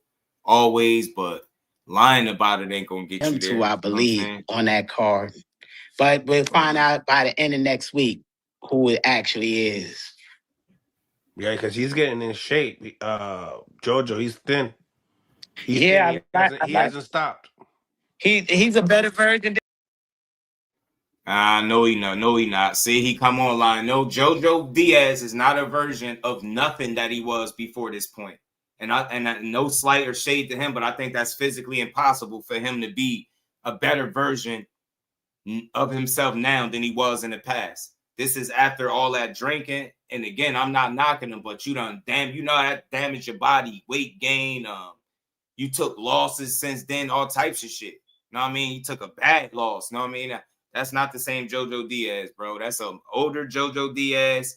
But at the end of the day, a fight is a fight. I respect it. If y'all fight him, go fight him. But nah, man. He says if he says justice, gonna go crazy. If who accept message for Schofield, if he can do an interview soon, shit.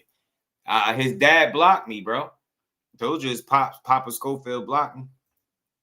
And I ain't salty about it because I ain't say nothing crazy to him. It was just around that time where he was putting all them lies on Twitter. I couldn't take it no more. He just kept going. He kept posting wild shit and start talking about snack steroids or something like that. And I just was like, yeah, this dude just to say anything. So look, I think that's who they'll end up in the ring with. But I hope we get to see Kid Austin against somebody that we deem one of them top guys that they talk about, Abdullah Mason, the Keyshawn and Shakur type. I'd love to see him getting there with any of those dudes. I thought the fight with him and Ashton Seal would have been cool, but he just didn't make it to that fight either. I think he said he had a rib injury or something like that. So I don't know. In his biggest moments and his biggest opportunities, he ain't been able to make it to the dance because of having to pull out. Let me see. I think I had another one from this dude, man, because they talk a lot. They do a lot of interviews. Well, Papa Schofield do a lot of interviews, bro. A lot, but I just don't see him them getting in there together, man. They're not fighting, bro.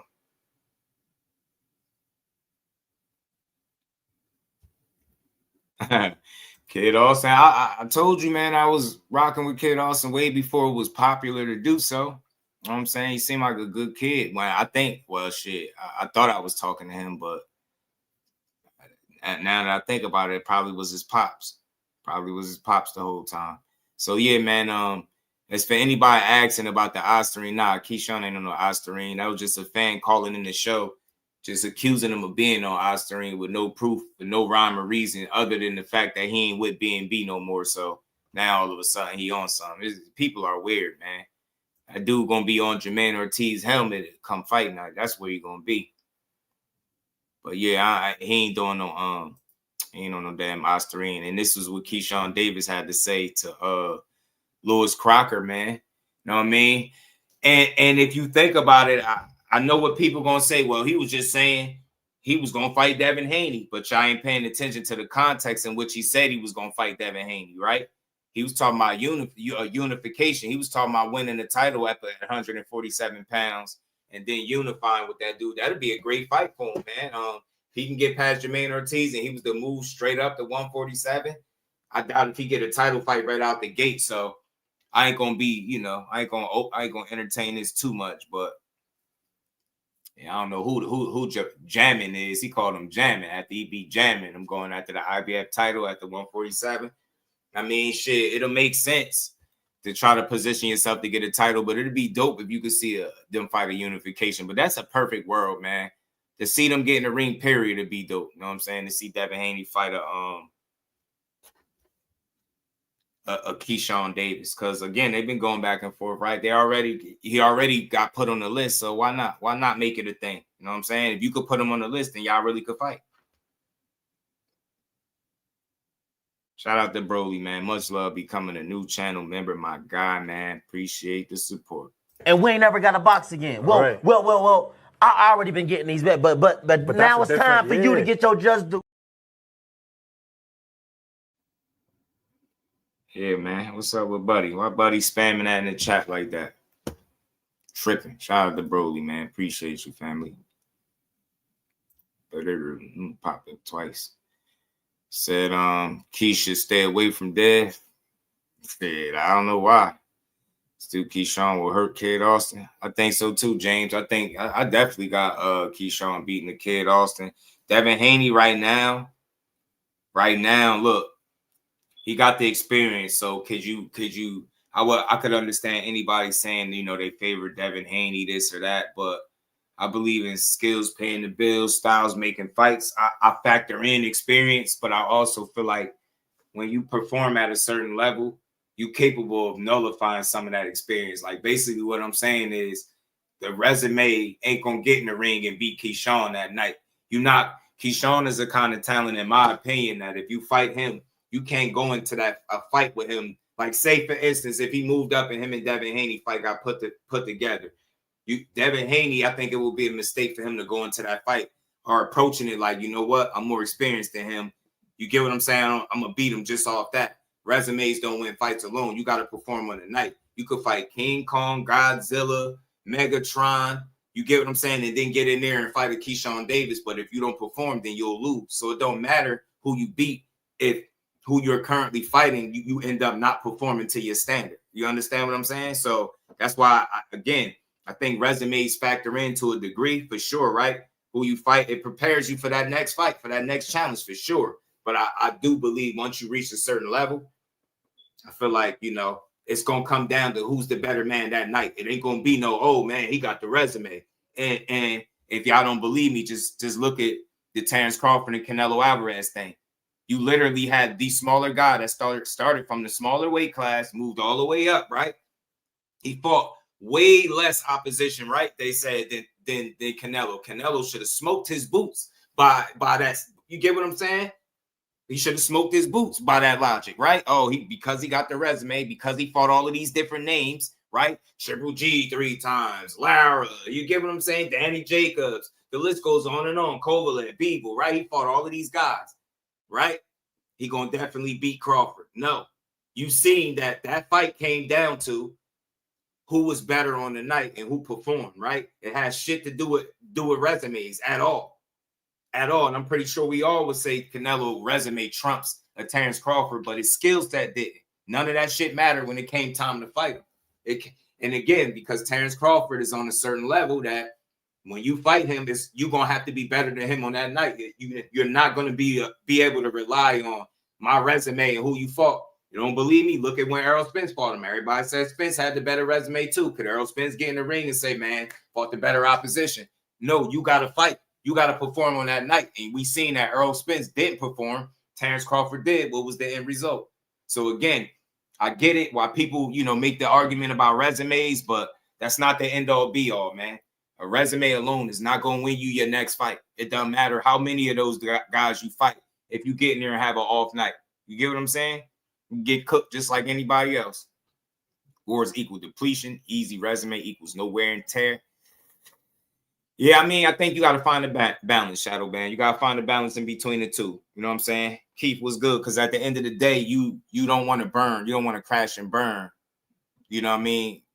On your way to the top, right? You want to be smart about it. So I think one of the ways to be smart about it is, you know, you're going to have tough fights, then you're going to have lighter touches. You get what I'm saying? That's just how boxing go. You know what I mean? Everybody can't be a world beater. You're not going to fight all champions. It just don't go that way. You know what I mean? Got Dad over key to. Yeah, I ain't mad at that because, again, he got the experience, man, but skill for skill, man, I think Keyshawn is a little slept on. I think with time, people will continue to see what he is, right? I ain't gonna argue nobody down, but I got my own idea how the fight will play out. I think Keyshawn is better than people give him credit for. And then some of the things that I've heard about him, you know, multiple different fighters that work with him, man, and you're hearing it from the coaches, they can't all be lying. You know, Shakur, the way Shakur vouched for him, they can't all be lying. Right? These fighters all can't be lying. When you hear dudes saying who gave you the best work, who one of the best fighters, who got some of the best feet, defense, a combination of things, Keyshawn is a well-rounded fighter. The dude could fight going backwards as well. You definitely see him on the front foot. He's solid defensively. He got good feet, educated feet. I seen somebody say he got slow feet. I don't think so. I don't think nothing slow about Keyshawn. I think he's intentional with his movement too, though. We'll lose today, but in 2 years, he'll beat Haney. Shout out to Mont Brink. I ain't mad at that.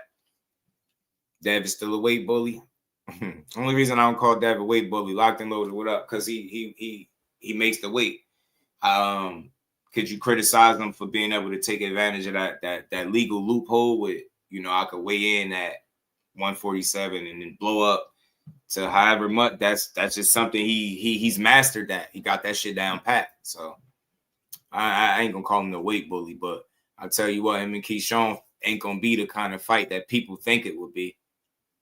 I really believe that. Win, lose, or draw, he could be. I'm telling you, man, I really believe in that dude ability, man. I just want to see him get some more fights, so that conversation about them actually lining up a fight is a more realistic situation rather than you know what I'm saying, rather than just a conversation online. I'm a weight bully too. Yeah, I mean, different strokes for different folks. I don't believe in the weight bully stuff too much, though. Struggling with Albright is not elite. What's struggling, though, is losing 2 rounds, struggling to fight. He had 10 rounds. He arguably lost 2. He didn't struggle. He didn't struggle with Albright at all. Albright, to me, I can't find more than 2 rounds for Albright. I remember that fight just fine. I don't even know why people was tripping. And that's not struggling. That's one fight. What do he do? And that's the thing. What do he do more consistently than not? Like, think about it. That's like saying because Devin Haney got dropped a bunch of times by Ryan, he struggled with Ryan Garcia. So that means, you get what I'm saying? Keyshawn Davis, a better, more disciplined fighter than Ryan Garcia. Ryan Garcia is just more popular, bro. Already he ain't more proven. In 13 fights, that man got a world title. You get what I'm saying? He had a higher level than what the number of fights would suggest. That's what I'm willing to bet. I'm willing to bet on. Watch, and you're going to find out. You're going to see it fight night. I ain't saying about to watch Jermaine. I think he got a real fight on his hands, but I think ultimately the pedigree and the skill set is going to win out. Watch, and you're going to see him beat the more experienced guy than Jermaine Ortiz that fought T.O., that fought Loma. Some of the two of the better guys in boxing, right? He fought him both to really good fights. I think Keyshawn has the opportunity to show him everybody the difference. You know what I'm saying? I think it's going to be a really good fight, bro. Better inside defense, better counters. Couple more years, sharpen his skills. He ain't gonna lose. Yeah, 704 Joe. What it do, man? It's possible King Dev look like Bud and Spence. Shit. Who Bud and who Spence? Keyshawn talk too much, overrated.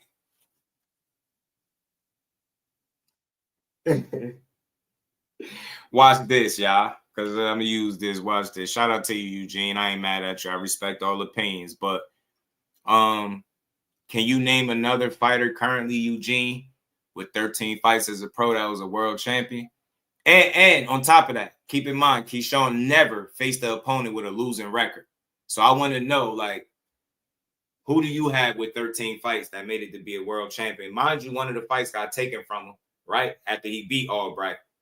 Still managed to do it in about 13 fights, bro. World title.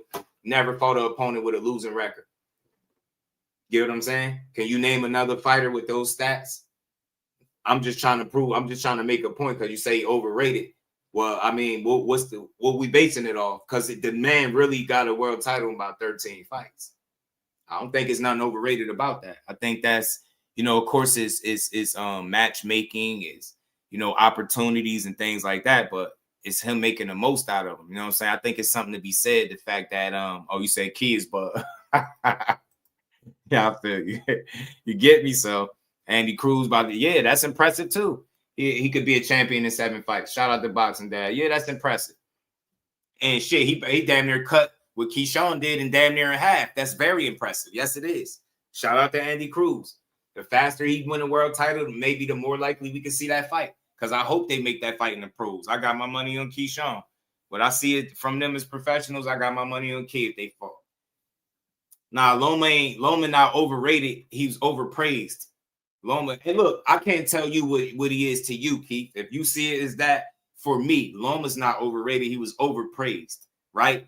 I think Loma made it the fastest in history to be a 3-division champion. You get what I'm saying? That's what made him special. And he arguably was fighting outside of his natural weight class, where he, against bigger guys and being successful. And think about it. Outside of the Salido loss that he took early, he lost to Devin and Tio, top guys, undefeated guys at the time, right? So, or shit, Tio was undefeated when Loma fought him. So you get me?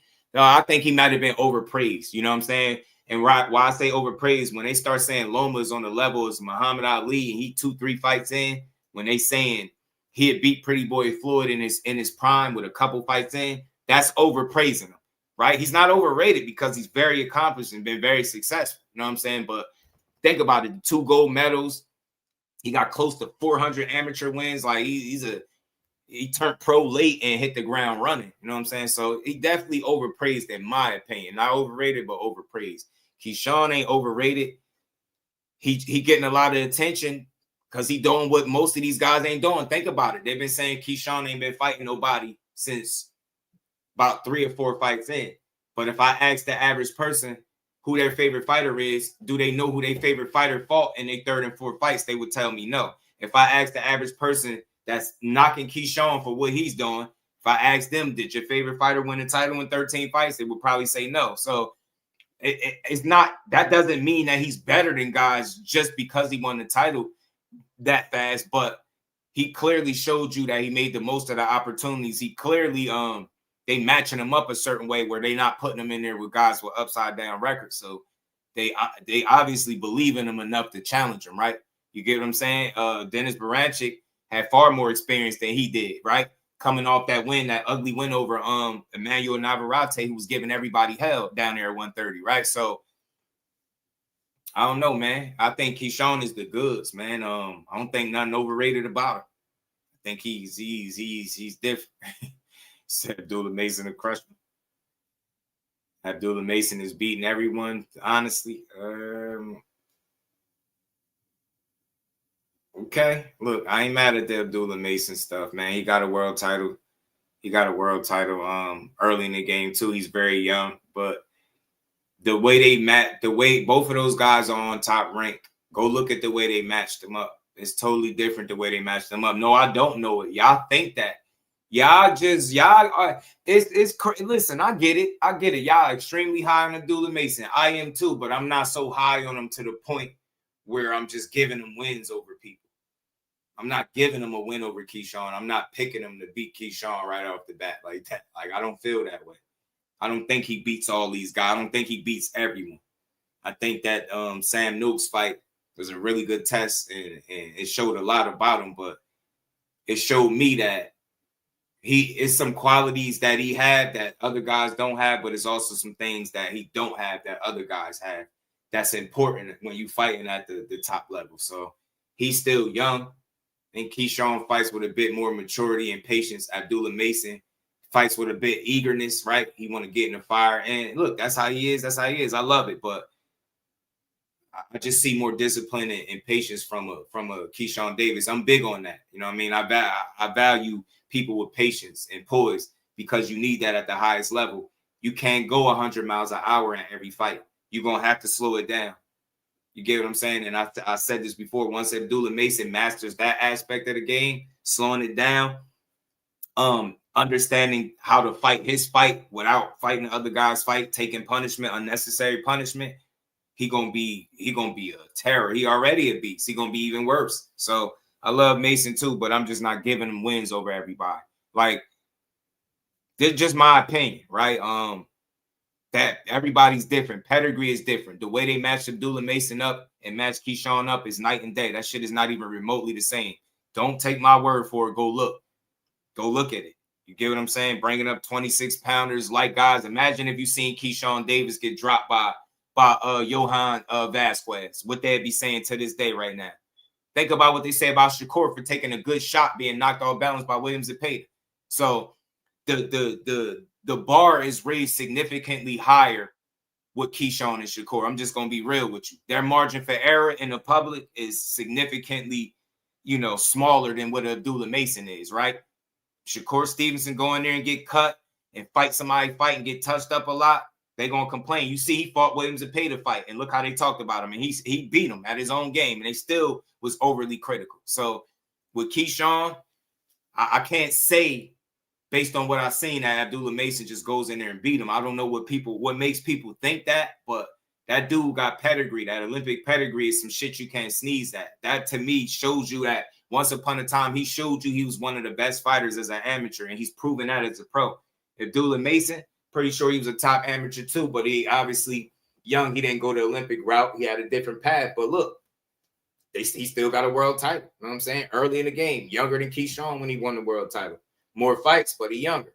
You know what I mean? But it is what it is, man. I like Abdullah a lot, but I say he gives everybody hell right now. I say he can give the champions hell right now. He can give all of them really good fights right now, but I'm not having him beat all those guys just like that. I got to see a little bit more.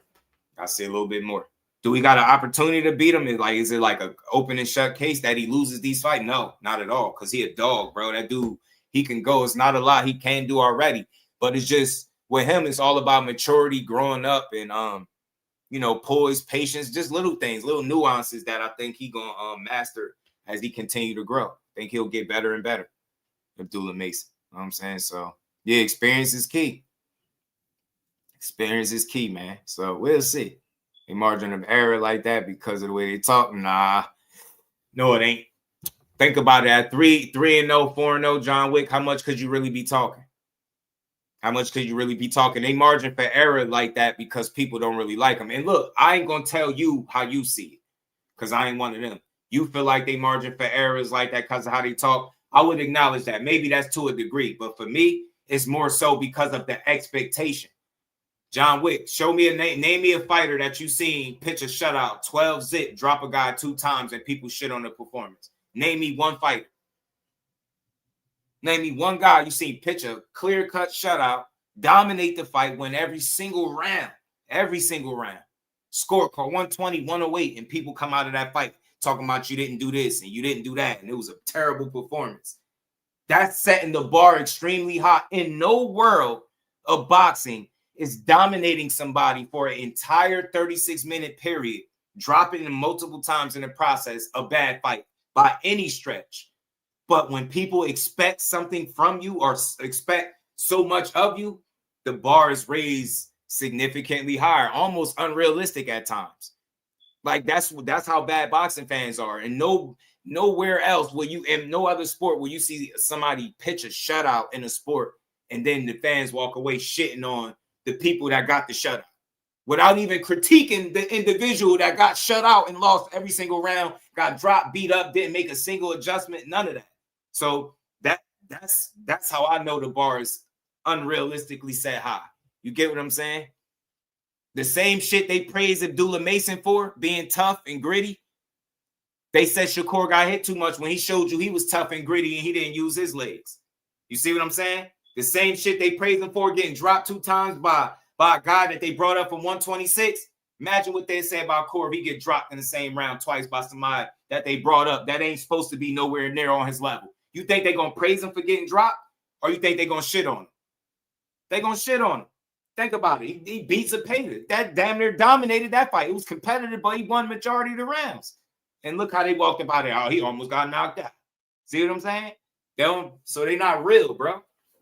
They're not real. That shit. Abdullah Mason, when he go through the fire, they understand. He get tested, they understand. These other guys go through some shit, they don't get it. They don't understand. They overly critical. I've watched this shit with a very close eye, and they love them some Abdullah. I do too. But again, they don't critique him as harshly as they do these guys that they keep comparing him to. These fighters that they keep saying he'll just beat, the Shakurs, the Keyshawns, and whoever else y'all got him beating. He hasn't been matched up as a professional the way they have. So that's the reason I wouldn't just have him beating them dudes automatically. Got to show me that. He ain't fought nobody that's as good as Keyshawn Davis. He ain't fought nobody as remotely as talented as Shakur Stevenson. I can't just say he gets in there and beats them guys with ease or just guaranteed beats them. You feel me? Hit that like button, y'all. We got 70 people in the building. Hit the like button.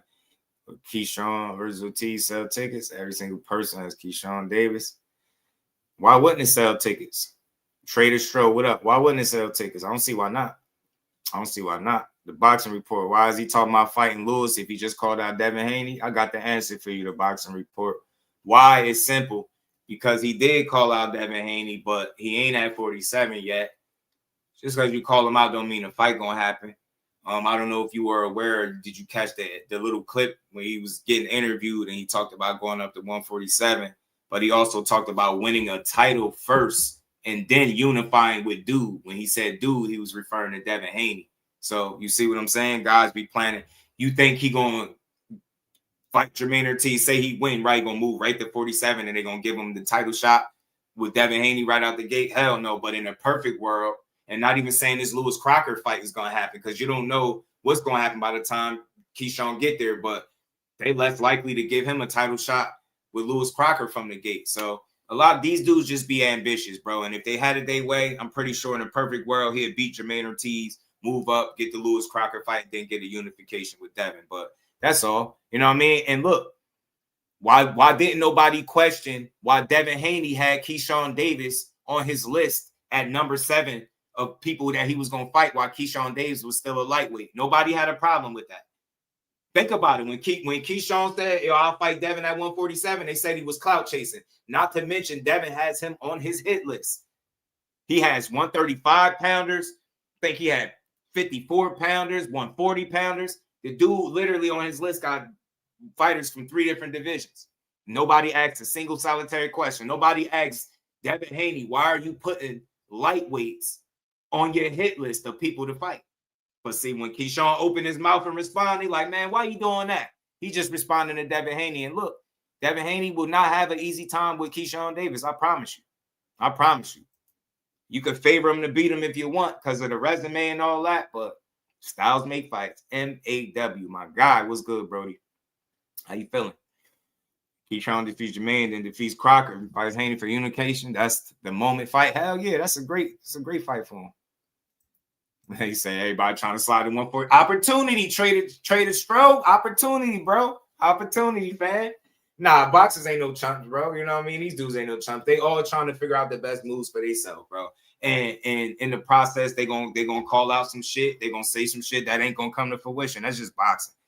Like I focus more on what they actually do rather than what they say. Like I be entertained by what they say, but I really pay closer attention to what they actually doing. And why I don't have a problem with Keyshawn calling somebody out, because I don't think if given the opportunity, he'll turn it down.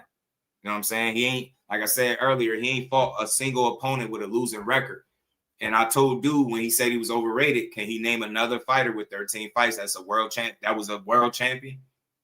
They ain't fight no losing, no opponents with losing records. See what I'm saying? You can't really name nobody. So by those standards, like by what standard is he overrated, right? When you could say people that started the same time he did got the same, and it's people that got more fights than him that still ain't did what he did. Shit, Kid Austin got more fights than him. He ain't no world champion. So you see, he's in fact not overrated. He's a little bit underappreciated because people probably don't like him. You know what I'm saying? That move, everyone knows this. This is why he got dropped twice by Sandor. Oh yeah, man. We know. Hopefully he got his I want to see him get his head boxed off. I ain't gonna lie. Tell Conor Ben fight Keyshawn. Reef stupid. Tell Conor Ben fight Key. Don't want to do that. Conor, get to the chopper. Shout out to everybody that was sending them gifts too. We got more than we about to start another gift goal. Why not, man? Shout out to y'all. I appreciate the love, man. Everybody that's sending them gifts. Much love to y'all, man. Much love, man. Shout out to the fan. I wasn't even over here seeing his chat, so I wasn't seeing Broly. Shout out to my dog. Said 14 gifts, man. Shout out to he say he's training his best for this fight. Yeah, man. Look, let's see, man. I don't know. Keyshawn, I never anticipated seeing Keyshawn at 47 this early, but it's gonna be fun to see if he get past Jermaine. Do he just move right up like he said? But we'll see. I wouldn't be surprised if he deviate from that plan and decide to stick around at 140, depending on the opportunities or the landscape down there. You know what I'm saying? The truth be told, these couple of these divisions is asking for somebody to come in there and try to take over. You know what I'm saying? 140 is opening up. You got all champions, man. I want to see some of the dudes start fighting each other. You know what I'm saying? And you got Keyshawn and Corp at 140. You never know how either of those guys feel after they fights in January, right? Shakur might say, hey, man, I might see another fight I want to take at 40. Hey, Keyshawn might say the same thing, or he might say, look, I'm going right up to 47. So you never know, man. Just one fight at a time. So I'm looking forward to seeing him fight Jermaine Ortiz and see what his approach to this fight be. You know what I'm saying? So Lewis Crocker, I think he's gonna have to wait for that. It's some talk about Devin Haney potentially wanting this fight with Crocker and all that stuff, and but I wanted to point this out. Shout out to LW Boxing too, the plug, my guy, man. He had let me know that the IBF ordered Lewis Crocker and Liam Paro, so they rejected Lewis Crocker's voluntary. They ain't giving him no voluntary defense, and they're ordering him to fight Liam Paro instead. That's a solid fight. Lewis Crocker a bit rugged. Look like he got some solid punching power, but Liam Paro is the better boxer. I would lean towards Liam Paro winning this fight if they made it. So this is what I'm saying. Keyshawn Davis is just being a fighter. He's being ambitious, looking ahead, looking at the next potential opportunity, but we don't know where that IBF title going to be by the time he actually get to 47 is what I'm saying. Because if this fight not only gets ordered, but actually gets put together and made and they fight, it's a good chance Liam Paro could win that shit. He'd be a two-time champion just like that. You get what I'm saying? I know he would want nothing more to get that IBF belt back. Get what I'm saying? So, and matter of fact, two division. My bad, I'm tripping because they had 47. So he had the IBF down there at 40. So he'd be a 2-division champion right here. So again, keep this in mind, y'all. Just because they ordered this fight don't mean it's gonna happen. It don't mean it's gonna happen, but I know Devin Haney, he feel like and I knew this was gonna happen. Devin Haney feel like it's he want to unify. He feel like Devin Haney feel like Eddie Hearn don't want this. You know what I'm saying? Saying Eddie Hearn don't want this fight for his guy. See, the problem that Devin Haney is gonna run into is guys are gonna have, I think, first dibs on getting an opportunity at Lewis Crocker if he can help it, because you're not his fighter. And I know, regardless of anything Eddie Hearn say, he knows Devin Haney is good enough to beat a Lewis Crocker. So if he's not gonna sign on board for a couple fights or something, I don't see Eddie Hearn being in a rush to make a fight between Lewis Crocker and Devin Haney simply because that belt could end up walking out the door. I think if they put it together, I got dead beating a Lewis Crocker, man. I looked him up, seen something from him. I just don't think he got what it takes to beat a Devin Haney. He'll have to knock him out, and that's gonna be tough to do. Shout out to the homie J.A. Dixon. What's good, Jay? How you feeling, man? Debo, 2-time undisputed watch. Yeah, man. Israel, he got an opportunity at 147. That's why I like what he's doing. I like what he's doing. He wanted to smoke with Rolly. Rolly don't want to fight him. And then he moved on to Lewis Crocker. And maybe Lewis Crocker is willing, but if you Eddie Hearn, you're gonna probably make not make, but you're gonna probably have or encourage Devin Haney to sign on for more than just one fight or something, right? So I don't know, man. He looks solid at welterweight for his first fight. He looked good at welterweight for his first fight. Sparred him in the Barboza and Loma fight. Who you spar? Hoping to see Devin versus Crocker unification while Devin waiting for Barrows and Ryan Winter. Crocker versus Paro is also a good fight. Yeah. Paro, yeah, that's what I'm saying. He might beat him and be a 2-division champ, bro. Real talk. Real talk. I think that could happen. Matter of fact, I would favor Liam Paro. He's a better boxer. And I think Lewis Crocker is, a little rugged and got some solid punching power, but I don't think it's game changing, right? You know what I mean? I think Liam Paro could box him and weather that storm. The same way he handled Subriel Matiz. You know what I'm saying? He got through that fight. Felt like he'd beat him similar fashion, by boxing him. So I don't know. I guess we're gonna have to wait to see when we get there, or wait till they get there to see who's gonna actually get an opportunity to fight. But I don't know, man.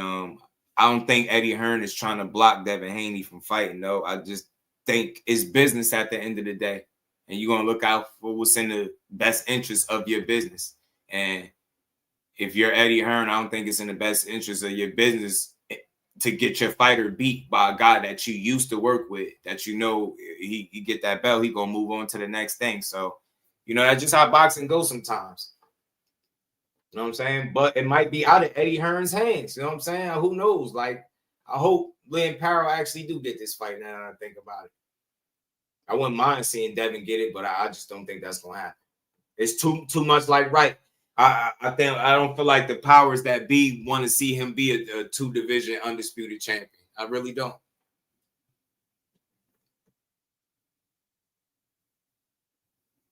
They sparred Teofimo Lopez. That's dope. That's what's up. The WBA Order Rollers gets off. I forgot. I thought I seen that somewhere. Give me I don't know. I'm not for sure. I have to double check on that.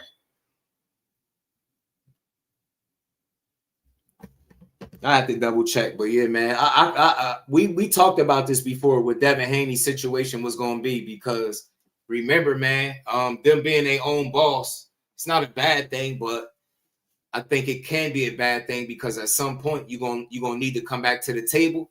You're gonna need to come back to the table with those individuals, right? With those individuals that you kind of said did you dirty. And I don't know if y'all remember, Bill Haney did an interview and he was saying like all these people that they work with did them dirty.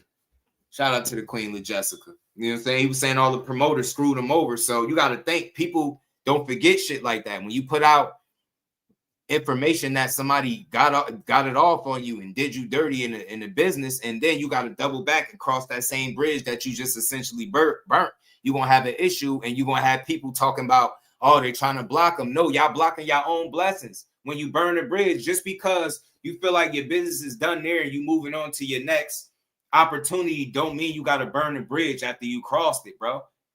You know what I'm saying? And I'm not saying 100% that that's what he's done, but I wouldn't be surprised if people hold some of the things that his dad has said in the media about these different promoters against him. So I was saying it while it was happening. You have to be mindful of what you're saying about these promoters, especially when you're speaking about how they do business and you putting jackets on them, essentially saying, because you got to think, on one end, you was selling to everybody when you was doing the business that y'all own boss, y'all making all this money, don't nobody get paid like y'all, and then you wait till after you cross the bridge, you got what you want from the situation, you essentially burn it down, and then you got to cross the bridge again after telling people that they did you dirty in the business side. So think about it. If you're in business and you work with a team Haney and they've been on record, or should I say Bill's on record for saying how you screwed them over on the money side, but after already saying that y'all was treated fairly, right? So you got to pick a side and stand on it. Like, well, you treated fairly and treated accordingly by these promoters when you work with them, or did they do you dirty?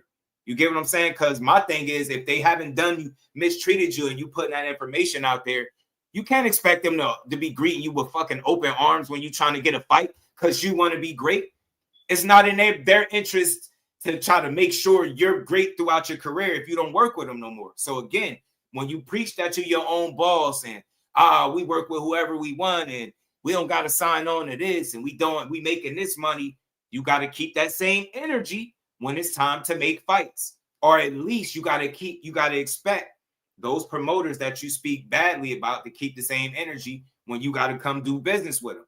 It's just business at the end of the day. It's never personal, bro. Shout out to the Queen Shower. You feel me? Shout out to the Queen. Peace. How you feeling? So you gotta be mindful, bro. That's why I say, man, don't just get in the media and say anything. You know what I'm saying? Don't get a microphone and a camera in front of you and just start going, because again, you burn bridges and you never know when you got to cross back over there. And like I just said, I'm not saying for sure. It seems like Eddie Hearn would be willing to work with Devin Haney again. But I think it's going to be, and this is just my opinion, I think it's going to come with some stipulations. I don't think it's just going to be a clean, all right, Devin Haney, you want to fight my fighter, Lewis Crocker? Okay, we're going to make that fight. Because think about it. If Eddie Hearn is his best interest is to look out for Lewis Crocker, even though it might seem like that might be the move to make with Devin Haney, make the unification, his job is to put Lewis Crocker in fights that he can win and or make money or both, right? So he probably ain't going to be in a rush to try to, make a fight with a Devin Haney, right? Because like I said, you ain't trying to get your man beat. You trying to keep him undefeated. You trying to keep him on the winning side of things. You trying to make sure he continues to be a world champion. He said it was the Nigerian nightmare. Sherry. You stupid. Says, see, Keyshawn smart. He knows Devin ain't going to fight him unless there's no way around it. So he's trying to, get his strap to make sure Devin get all the belts. He got to go through him. Hey, and he trying to leave ETB. I agree. He's trying to leave him with no excuse as to why you won't fight him. Because I don't care what nobody say. If Keyshawn Davis handled business against Jermaine Ortiz and was to move right up and call Devin Haney out, I'm not saying he would be scared or duck him. I think they would say he don't have nothing for us to offer. He don't have nothing for us. We want bigger fights. We want unifications. And they wouldn't be wrong for saying that, but I'm willing to bet money that that's something that will come up. And this is just my opinion. I could be wrong as hell. To me, Keyshawn goes to 47 without a title. There's no way that fight takes place without it. I don't think so. And maybe it'll be better business to let him get a title and then fight him. Who knows? But I just don't see them being as willing to do it as some think. And I don't think it has anything to do with being scared of him. I think it will, come on. We talking about business. You talking about competing for unifications at the top of the sport, right? They're going to make that shit make sense. Yeah, you can't expect no favors from the promoters when you promoted how you're your own boss, how y'all own, you get me? So that's real, bro. They ain't gonna do you no solids. And you can't expect them to, because at the end of the day, it's just business. Get what I'm saying? Start calling Shakur Jersey Rico. You stupid. He said this boxing at the promoters. I mean, look, I'm with you. I'm cool. We for the boxer, but I'm just being real. I'm just being real. Like, I'm not saying it's right, because I feel like in a perfect world, I feel like if you got a belt and another champion want to fight you, like me as a fight fan, I feel like you should line it up if you want to fight. But I know boxing at the top is more of a business than a sport. And if you're talking about a unification, it's going to be a lot of business being discussed before they put that shit together, especially if you're expecting Eddie Hearn to put his guy in a fight where he would more than likely be the underdog. Who the hell know Lewis Crocker versus Devin Haney? Devin Haney going to be the favorite, rightfully so. Fought more notable names, even more notable, recognizable name with the people. Like, why would Eddie Hearn be in a rush to do that? That's what I'm saying. Devin Haney, I had to give him some incentive, and I think the incentive is to be willing to do business with him past that one fight. That's just my opinion of it. I could be wrong. But Dev know he can beat Key, bet 1,000. I mean, shit, all fighters feel like they can beat everybody before they get in there with him. Devin's supposed to feel like he can beat Keyshawn. He's supposed to, just like Keyshawn's supposed to feel like he can beat him. Ain't nothing wrong with that. Devin Haney was well within his right to feel like he can beat that guy. I mean, he won a lot of fights. He won over 30 fights. He was an undisputed champion. He's been a champion in 3 different divisions. Keyshawn is currently about to, compete in his second. So He got a lot of experience, a lot of fights. He got that over him, but I just don't think it'd be the end-all, be-all. I think that fight would just come down to who better on the night. And I'm not saying it won't be Devin, but I think people sleep on Keyshawn. I think Keyshawn will cause him all types of problems because of how he fight. Be the smartest man in the world. I'm pretty sure Till doesn't hit that hard. I don't know. I sparred the man. I can't tell you how hard he hit. You sparred him, right? But I would say this. I don't think it would be in nobody's best interest to try to, test that theory out and see how hard T.O. hit by allowing him to, you know what I'm saying? Don't get cracked. I think he could, if he hit you with the right shot, you're going to feel it. You're going to bet 1,000 on that fight. That ain't even being negotiated about yet, right? And I'm telling you, ETB, bro, we're speaking from past situations and experience with this boxing game and this particular team. They're gonna run that. They're gonna say that. Like saying y'all could run it is one thing, but then being willing to do it with nothing on the line is something different, especially if you're a Devin Haney and you're in position to make unifications. Do you necessarily just take the risky fighter in Keyshawn Davis with nothing to offer? Or do you allow him to get his feet settled, possibly win the title, and then be willing to fight him, right? Because it's a big fight. And if you're going off of what Devin Haney said, he said he want unifications or big fights, right? There you go. And I feel like him and Keyshawn, that would be his justification, or Team Haney maybe justification for not fighting him. It's not a big enough fight, and he don't have nothing to offer, so why fight him? It'd be like high risk, low reward type of thing, right? So, and again, like I said, at the top, it's about business, bro. They do business. They ain't stupid. You said 4 rounds, hard sparring, no breaks. Said T.O. ain't hitting hard. Shout out to the Boxing Report, man. Fighter shot hard spar just to test how much power they have. Hey, man, I think it's different strokes for different folks, man. I think different people get in the ring to learn. Some people get in there to learn some shit and work. Some guys be getting in there trying to hurt guys. So yeah, Devin Haney, you see, and this is more into what I was saying. He wants unifications or big fights. He want that Crocker fight, and I get it. But he also was cool with a Rolly fight because he just wanted unification or a fight that would be big. Either or will work for Devin. So I don't know. I just gotta see, man. He just gotta keep figuring it out. Him and Bill gotta come up with a game plan, a master plan. They gotta come up with a reason for somebody to want to sacrifice their fighter to them, realistically, because Crocker ain't beating him.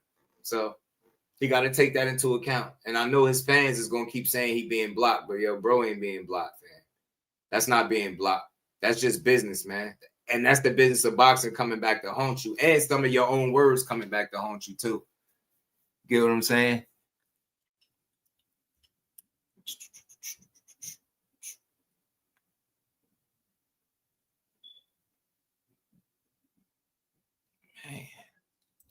Let's keep rolling, man. Let's keep rolling. You can't just run through 47 as they thought they would. Yeah, it's gonna be. Yeah, it ain't gonna be as smooth as they thought. You know what I'm saying? Because he got the talent, he got the skill to be able to fight all these champions, right? But I know politics. They ain't gonna let him off the hook that easy. They're not gonna make it super easy for him to snatch them belts up. Whether it be the powers that be, the politics of the game, or the fighters and the teams of the fighters. So they're not going to make it easy for him to get nothing. I just hope he prepared. I hope they prepared to have to make sacrifices, maybe similar to how they've made them in the past. Concessions or something to get some of these fights, like I said, because nobody's going to be in a rush to fight a pure boxer that on a good night can make you look bad. They're not going to be in a rush to do that. And they're going to criticize. They're going to use your style against you. Oh, he ain't the most fan-friendly. I'm telling you. So I just hope Devin Haney is prepared for that, because that's what's going to happen. Shout out to the plug, LW Boxing, too. Like I said, man, the IBF had ordered this fight. So we'll see if it happens, man. We'll see. But Lewis Crocker, man, I think they feel like he going to have to bend. He going to have to bend or come to the table and make some type of deal. Shakur ain't going to go down. Nobody's going to do him no favors, bro. That's what I learned about boxing. They like, he ain't looking at it like, oh, I worked with him before. Like, nah, hell no. He's like, bro, what you gonna get me? You gotta give something for a little something. You know what I'm saying? No champion interested in taking unnecessary risk. You either gotta be a big reward, money or legacy, worth the risk. Facts. And it's just good business, MAW, at the end of the day, bro. It's just good business, right? To make it worth something, to make it worth your while. You get what I'm saying? Especially when you're an established champion. So you got to think of the position where Devin Haney is in. It wouldn't even make the most sense for him to just fight a contender type guy in the division, right? If he don't have to, especially given the position he's worked himself into. So we'll see. We gonna see, man. Shout out to Cuz in that Cash App. Much love. Much appreciation, man. Roll it. 9. I got another dollar to that 9. We're gonna get you up out of here. Senior buddy. 6. Nina Ross. 6 and 2, that's 8. All them years you went to school, what came after 8? Nina!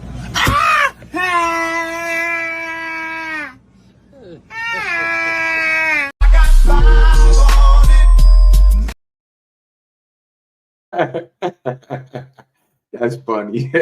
Nina, 12 threes with a good.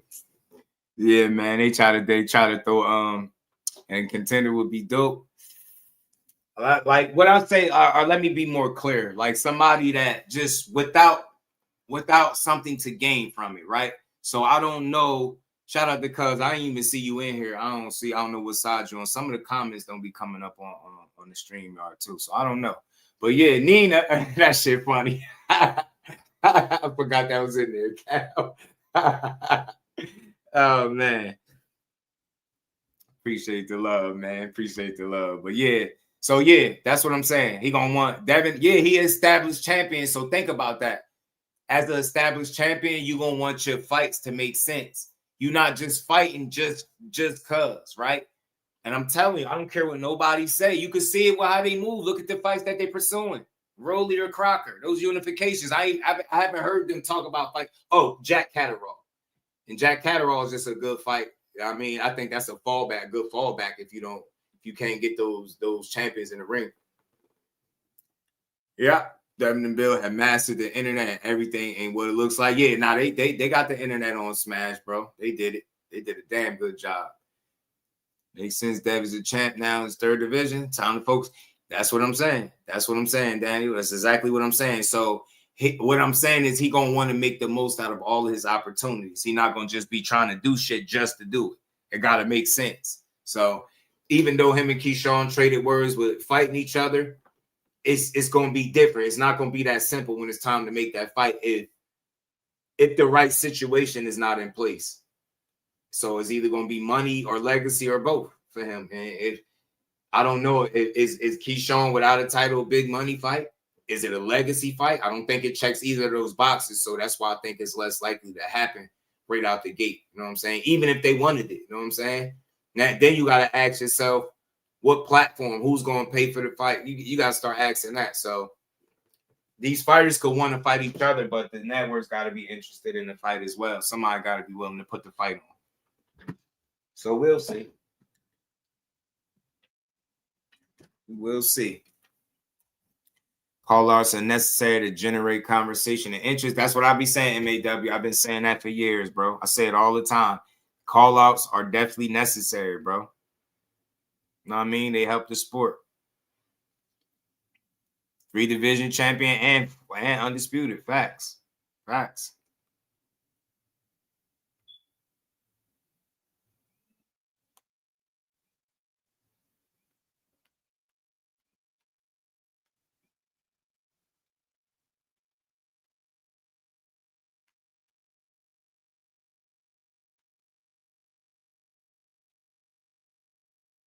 My bad, y'all.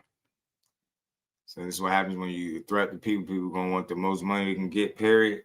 I could agree with that sentiment. When you're a threat, people are gonna want the most money, but think about it, John Wick, the bigger the threat, you think the bigger the reward, right? You should want, right? Especially in the hurt business, if you're taking a risk, you should be compensated handsomely, right? So I think that's how it is, period, in fights. I think these dudes are always looking to try to get the most they can get. You know what I'm saying?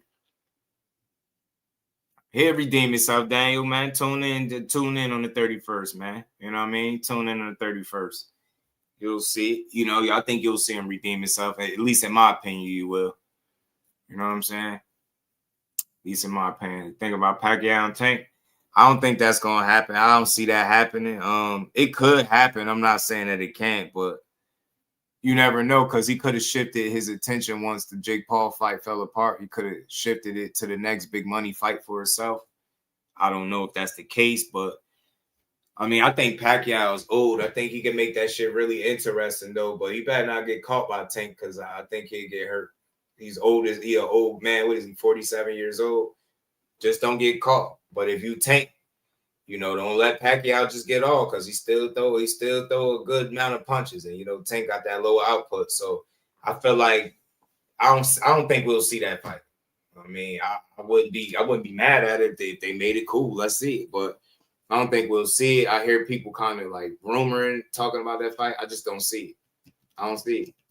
I don't think Pac trying to do that. I mean, maybe, but I don't know, man. That's a dangerous fight. It could be risky for both because of the styles.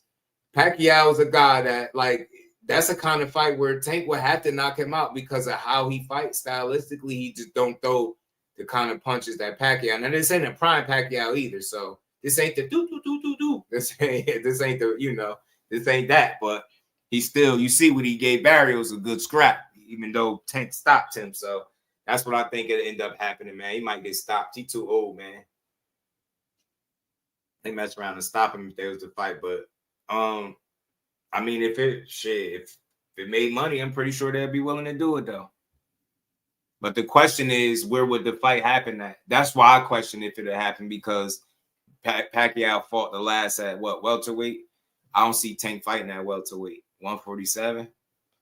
Heard some people reporting that he could come back and fight at welterweight, but I'm like, man, y'all just be saying anything. I don't have no Tank updates. The last update I heard, he was in the gym again and you know, looking to get himself back in, you know, shape and in the mix. You know what I mean? After having like back-to-back so-so camps with the Lamont Roach and the Jake Paul joint before that fell out. I heard since then he been getting back right. So, you know, until I hear something else, I don't know what's up with Tank. Hopefully he's just training somewhere, staying in shape. Yeah, man. Feeding him with that bowl, man. I'm telling you, Pacquiao gonna be getting fed through the wire like Kanye. Yeah, 47. So yeah, I don't see it. You said you got a huge update on Tank. I don't think there is a huge update on Tank. I don't think there is one. I mean, I seen the Pacquiao stuff, but they gotta show me that. I'm not falling for that shit. I've seen that too many times. You ain't hearing enough people discuss it for me to really think that that's coming next. Yeah, Pac better be careful. You see what Ugas had him getting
My bad, y'all.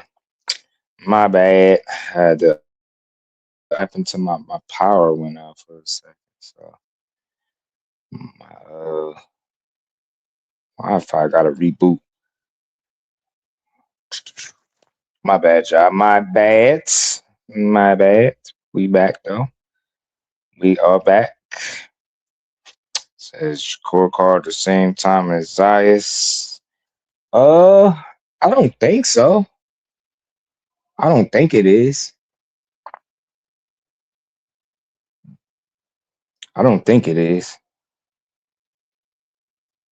Shout out to everybody. Appreciate y'all rocking out, man, with your boy.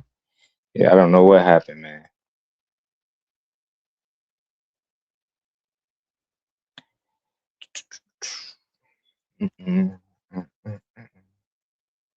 Hold on, y'all. I'm just waiting for my thing to get right.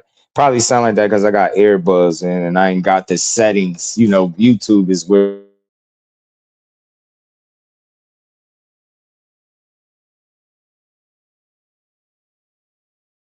back. Appreciate the patience, man. We about to get back.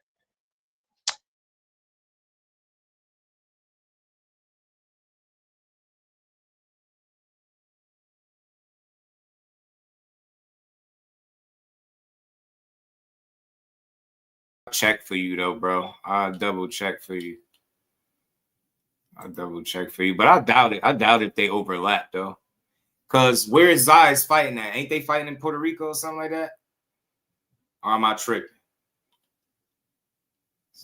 Where's Zayas them fighting at? The PVC Beyond Down Bad? Yeah, they cars have been like kind of it's in PR, so the time difference, it ain't gonna be it ain't gonna overlap for sure. That PR card could come on earlier, but I could double check though, so I ain't gotta guess.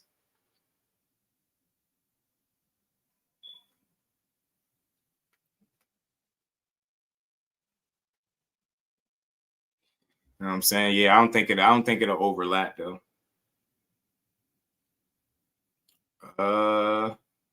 Start the main card start at 6 p.m. Eastern Standard Time, the main card. Oh, they are both scheduled for 8. Yeah, that's crazy. Ah, man, usually it don't overlap. Well, look, I'm looking at it saying the start time is reported start time for the main card is 6. 6 for the start of the main card. So I think it should be a way where you could watch them both. I hate when they do that too. Seem like a problem to have though. Too much boxing on, right? Boxing's one of them good problems. Aki versus Kelly should be 3-year time. Yeah. Bakram and Josh Kelly. Right. Yeah, my bad. My bad. I had to blink out on y'all. But let's keep rolling, man. I'm looking forward to seeing that card, man, and see what Keyshawn do with this newfound motivation that he got with this, him seemingly being refocused now, right? Let's see if it all pays off for him. But let's keep building. Let's keep going for a bit on this Good Friday. Something I wanted to talk about. I seen this video, where Oscar, he made some little video edit. And he was saying, Terence Crawford, alluding to Terence Crawford selling his soul again. And he said this once before, but I think he doubled down in this clip, man. Oscar is a super troll at the end of the day, man. True screenshot. I'm telling you, it's a good problem to have, man. It's the best fight to make it 147.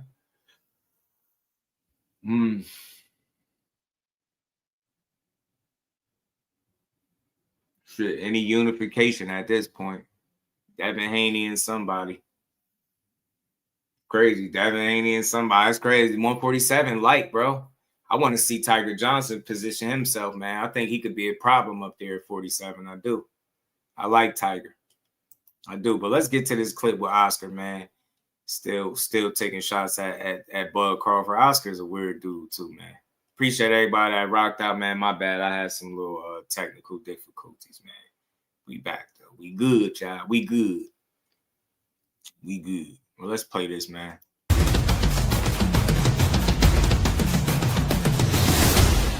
On the first day of Christmas, boxing gave to me the FBI up Dana White side. On the second day of Christmas, boxing gave to me. Canelo stuck in quicksand. And the FBI up Dana White's ass. On the third day of Christmas, boxing gave to me.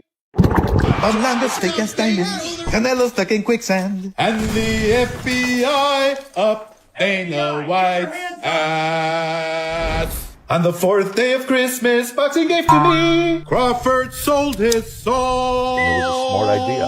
Bamlanga steak and diamonds. Canelo stuck in quicksand. And the FBI up Dana White's ass. On the fifth day of Christmas, boxing gave to me. Brian Ryan after Rollies. Crawford sold his soul. It was a smart idea. Bamlanga steak and diamonds. Canelo stuck in quicksand. And the FBI up Dana White's ass. On the sixth day of Christmas, boxing gave to me. Endless Haney lawsuits. Brian Ryan after Rollies. Crawford sold his soul. It was a smart idea. Bamlanga steak and diamonds. Canelo stuck in quicksand. And the FBI up Dana White's ass. On the seventh day of Christmas, boxing gave to me. Wow, under attack, endless Haney lawsuit. Brian Ryan after Rollies. Crawford sold his soul. It was a smart idea. Bamlanga steak and diamonds. Canelo stuck in quicksand. And the FBI up Dana White's ass. On the eighth day of Christmas, boxing gave to me. Take all equals ratings. All Yak under attack. Endless Haney lawsuit. Brian Ryan after Rollies. Crawford sold his soul. It was a smart idea. Bamlanga steak and diamonds. Canelo stuck in quicksand. And the FBI up Dana White's ass. On the ninth day of Christmas, boxing gave to me. Chavez got deported. Take all equals ratings. All Yak under attack. Endless Haney lawsuit. Brian Ryan after Rollies. Crawford sold his soul. It was a smart idea. Bamlanga steak and diamonds. Canelo stuck in quicksand. And the FBI up Dana White's ass. On the 10th day of Christmas, boxing gave to me. Max is such a tampon. I am gay and I am happy. Chavez got deported. Take ball equals rating. All Yak under attack. Endless Haney lawsuit. Brian Ryan after Rollies. Crawford sold his soul. It was a smart idea. Bamlanga steak and diamonds. Canelo stuck in quicksand. And the FBI up Dana White's ass. On the 11th day of Christmas, boxing gave to me. Eddie's still a pussy. Max is such a tampon. I am gay and I am happy. Chavez got deported. Take ball equals ratings. All Yak under attack. Endless Haney lawsuit. Brian Ryan after Rollies. Crawford sold his soul. It was a smart idea. Bamlanga steak and diamonds. Canelo stuck in quicksand. And the FBI up Dana White's ass. On the 12th day of Christmas, boxing gave to me. Clap that gives you facts. Eddie's still a pussy. Max is such a tampon. I am gay and I am happy. Chavez got deported. Take ball equals ratings. All Yak under attack. Endless Haney lawsuit. Brian Ryan after Rollies. Crawford sold his soul. It was a smart idea. Bamlanga's fake as diamonds. Canelo stuck in quicksand. And the FBI up Dana White's ass. Fuck you. Man. Hey, I don't know why he did Max dirty like that. OP, wow. Hector said, then he said a Ring magazine, the Turk. Yeah, I don't know why he made it that long, bro. He got it's Oscar. He trolled. It was almost 4 minutes, that video. Shout out to Fight Hub, man. They always caught that. I've been meaning to get to that, but you see it, man. Like, if y'all think everybody giving Terence Crawford flowers when some of the biggest names that used to represent the sport, once the opponent go, they just don't even give him the flowers that he deserves. I feel like there's no way you could be a person that struggled through the sport of boxing, navigated the way you did, and you look at him as some type of he sold his soul. He ain't sell shit. He beat Canelo ass. That's what he did. Beat Canelo ass. Made the biggest fights of his career, despite what people said about him. You know what I'm saying? And he just managed to stay relevant, bro. People don't like it. Shout out to Will. What's good, my guy? They don't like it, man. But I don't think he sold. Ain't no way you could prove that he sold his soul. Getting in there, making money, beating up Canelo. It's funny because if Terence Crawford sold his soul, then you sold yours too. You know what I'm saying? You know, that shit don't make sense, man. Well, he could talk shit. Yeah, man. Oscar, he's a funny guy, a bit of a trash talker. Like he a good troll. Oscar is a good troll. Seem like a good troll. I mean, a decent troll. He not a troll a little bit, you know. But let's keep going, man. Like I said, Terence Crawford, I would be glad to see him retire, and the reason for it is because, again, I ain't got to hear no more fake narratives. I don't got to hear about Snack no more. I don't got to hear about how he ain't fought nobody. I don't got to hear about how he ain't relatable to black people and all this dumb stuff. I don't got to hear how he all types of BANs and, yeah, like, nah. Like, just go enjoy your money, your time, your family. You know what I'm saying? And chill out. You know what I mean? Tim in the building. What's good, homie? Zay in the building. I haven't seen Bud put a dress and a wig on yet. Yeah, but he sold his soul, right? I'll be letting people off the hook easy. He out here cross-dressing and he's sitting in front of, like, you know, on the couch, you know, bare ass naked and shit, singing Christmas carols and shit, edited Christmas carols. And you talking about who sold out. You out here you participating in humiliation rituals on your own. Like, nobody even put you up to it. You putting yourself through humiliation rituals on the internet with no clothes on, with saggy man boobs and a fake paid for six-pack. You bogus as hell. You got the nerve to be talking about sellout. You got people jumping on podcasts talking about how you a weird guy. I'm gonna just leave it there. I ain't gonna even get too deep on that. But you talking about selling out? Nah, Crawford is if you had a son in boxing, that's how you would want him to be on. As far as discipline, putting the work in, getting the results out of it, that's how you would want you. If you took Crawford's career and you took Oscar's career through and through, I'm willing to bet more people would say they would rather their son be like Terence Bud Crawford than Oscar Delahoya. And that's no slight of shade, but why you still shitting on this man? You're an idiot, and that's why boxing sucks, because everybody got agendas and they want to push these narratives. Instead of you highlighting Terence Crawford as one of the pound-for-pound best and explaining it and helping people understand how difficult it is to achieve what he's achieved, you rather sit here and talk about how he sold his soul. Man, I wonder what Terence Crawford think about them little shots Oscar be taking, bro. He probably don't give a damn, but I just wonder, you know what I'm saying, what he got to say about that. Oscar, little fool ass. It'd be a little funny, though. I ain't gonna lie. The bum legged, but his ass was naked. He was naked as hell. What is he doing? Why was he naked like that, bro? Why is bro naked, bro? Like, that's what I'm trying to figure out what's going on. I ain't see a female in sight, bro. Cross-dressing ass Oscar, man. Oscar a damn fool, though, y'all, man. He a fool for real. I seen Terence Crawford's new physique.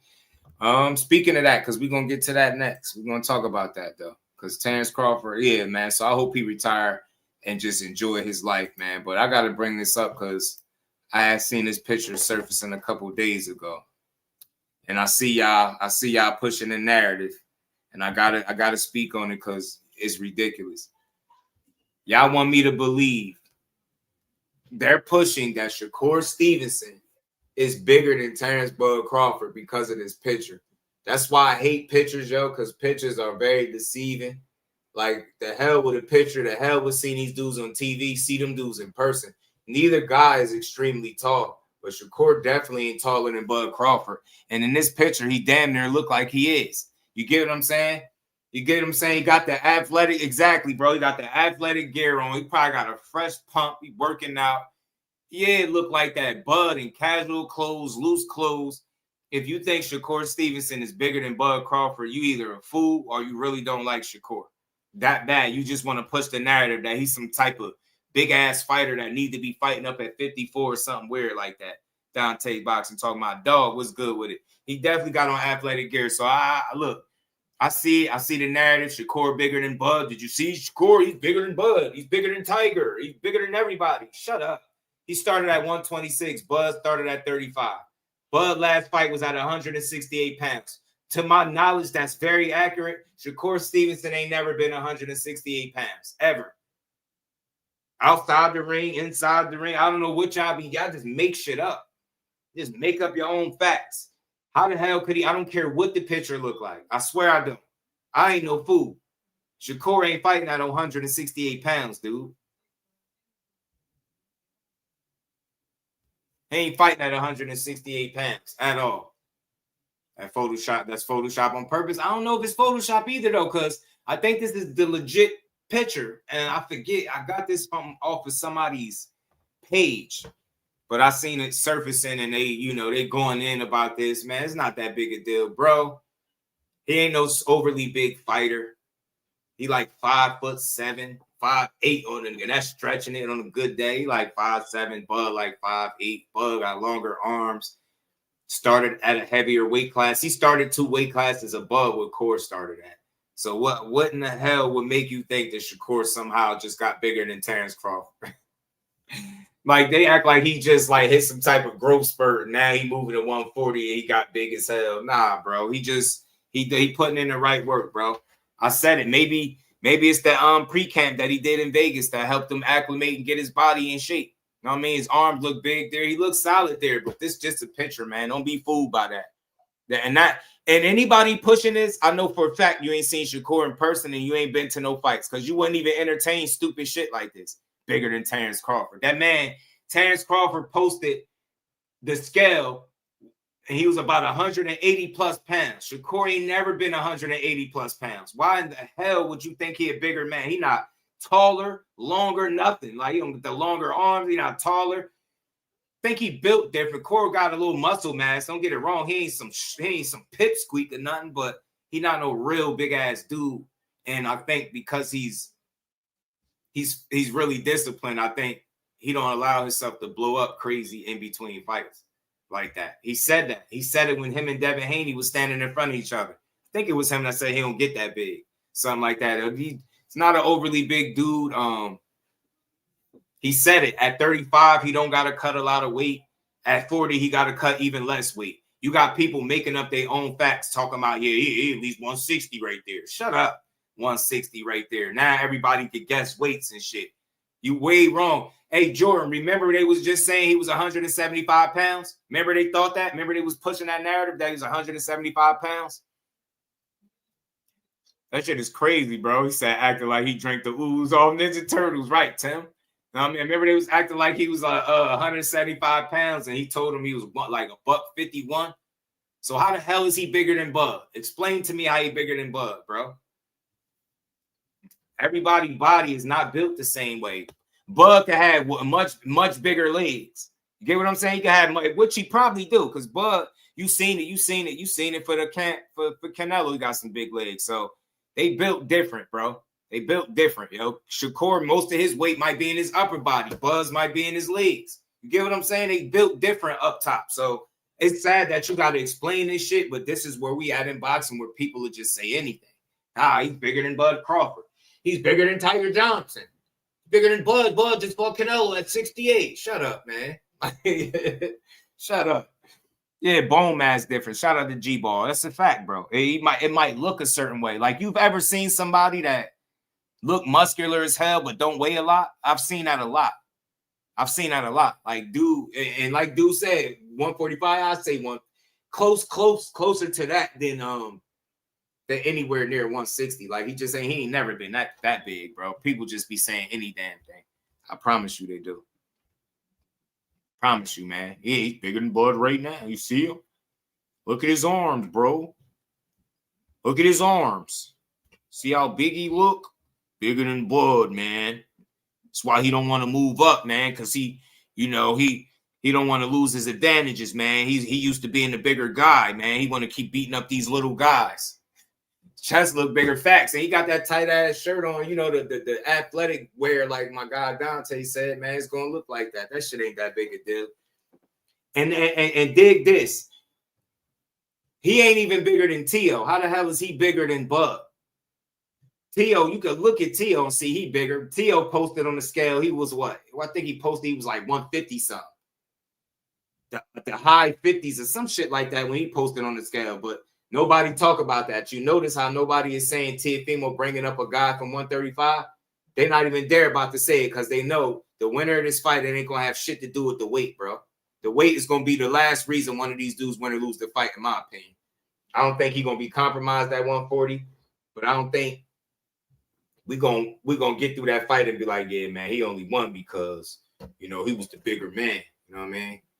Yeah, man. That's why he always shout him out like that. That's why he always shout out Bud the way he do, bro. That's why I respect it. He really appreciate what this dude has been able to do. So T.O. got his work cut out for him, man. Let's hear it from T.O. When it comes to these belts, I mean, some people value belts more than others. Yeah.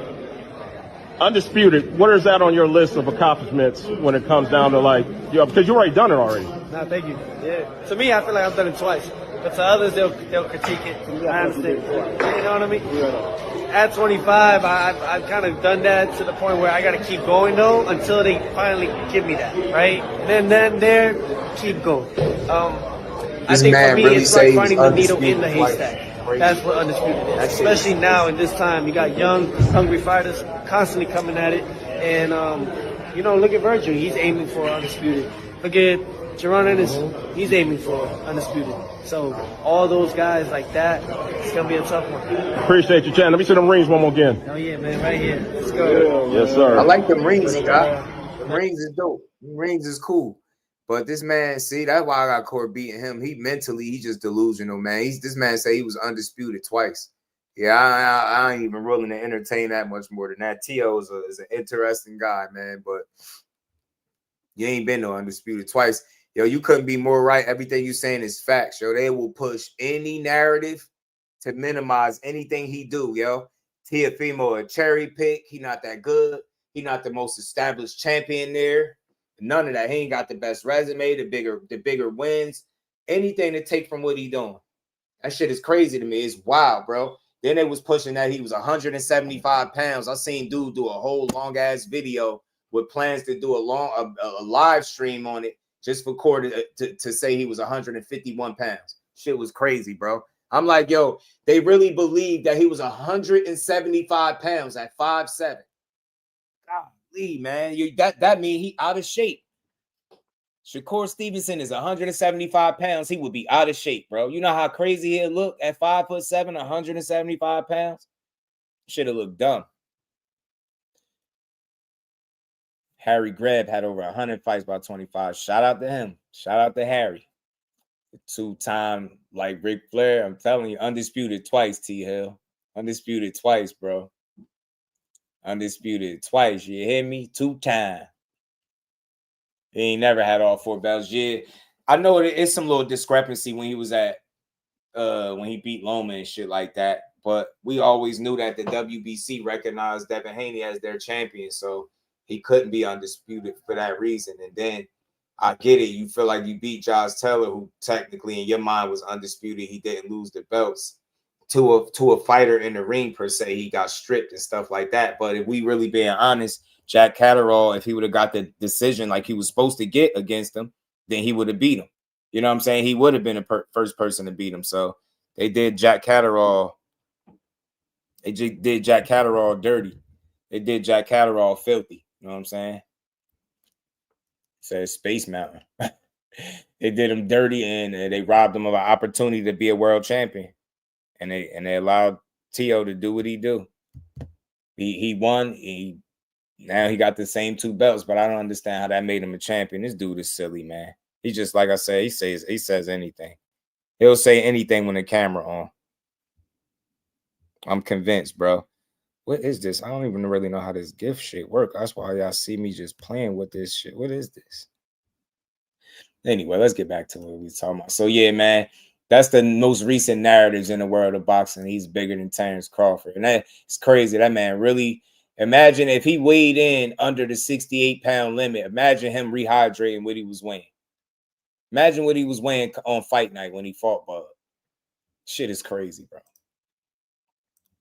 Shit is crazy, man. Let's keep going, man. I'm also going for Shakur. Shakur's going to be too much. So, Tio, I think Shakur's going to fight at a fast pace. He's going to be able to show his world-class ability. He's going to load up with that jab. That jab is going to be landing pinpoint, conducting a lot of damage in the fight. I see Tio swelled up. I see his eyes closing. I see him being stopped. Probably he's going to move on to 147. I don't think his career is over. Wow. You serious? You think Shakur could stop Tio too, huh? Yeah, he could stop him. He's going to swell him up, but his career is not over. He's going to be going up to 147, and he's going to compete with those guys. He's going to be like a Durant, man. man. Duran was one of the 4 kings, and he got a lot of losses. He lost to Hearns, he lost to Hagler, he lost to Leonard. He might surprise a couple of people, but he's still gonna be making money at 147. But he's gonna take losses. He's gonna lose to Devin. He's gonna lose to maybe Mario Barrios. He might upset Rolly, but he's gonna get a lot of fights. But he's gonna take losses. He's gonna be a Duran, man. This guy's gonna become like a Leonard, man. Shakur. We're gonna see Shakur become a 4-time lineal champ.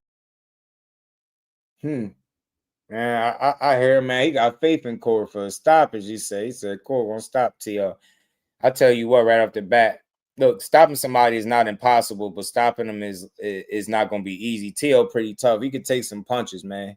You know what I mean? He'll sit there and be on swole, eyes swole, nose look like it's broke, all types of shit. He pretty tough, and he got a big-ass head, man. Dude got a big-ass, TL got a damn dome, bro. I don't know. Shakur beating him. Shakur stopping him is definitely won't be easy at all. And for me, I don't really go into his fights just expecting him to stop nobody, no way, right? I just don't.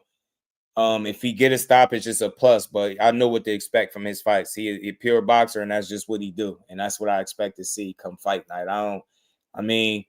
I did hear somebody speak about how Shakur, his power. Matter of fact, I'll play it, man. Shout out to Rob Acosta. He was talking about it. Him possibly having power at 140, and that's something that I haven't talked about much because, like, I don't feel like he's ever gonna be this power guy. But just like any other fighter, you move up a weight division, you could get stronger just like anybody else. I think it's possible for him to get stronger, but we'll have to see if that's in fact the case or not. I think we'll see come fight now. I thought when he first got to 35, he looked pretty solid in his first fight there. But at first fight at 40, let's see how he looked against an established guy that's there that is going to be looking to make things difficult for him. So let's get to it, man. Let me pull this up, man. Let me pull this up. Yeah, he ain't cutting as much. He said that. He already said he don't got to cut a lot at 35. So I know he cutting even less now. So that should be good for him. I mean, that should be a positive. That should be something that he could, swing in his favor.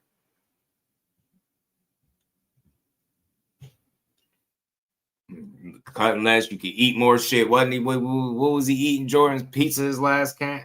I mean, eating pizza close to the fight. So that's how you know. That's another reason how you know he's just not no overly big dude. Because a lot of people, everybody can't play like that. Everybody can't do that. Dudes be having to be on them strict ass regimens when it's time to cut that weight. They don't be able to play them games. Let me take this off though, man. It was like, yeah, man, bigger than Bud. All right, Ron Goodall, FightHype.com. Join with my guy, strength coach extraordinaire, and I would like to say boxing trainer too. Rob Acosta, man. What's going on? What's up, bro? Chilling. Good, man. It's been a minute since we did a little powwow, some stuff, and so I wanted to catch up with you and just kind of see what's going on with you and how's everything going.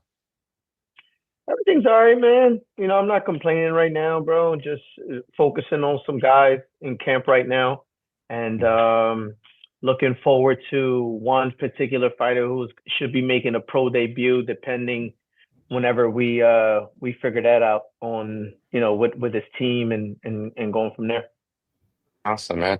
I know you're a busy guy. You work with a lot of people, and this one is more me being nosy, simply because I'm always curious about these kids that come out like the amateurs, right? And I see some highlights and stuff like that. And there's this kid a lot of good talent coming up.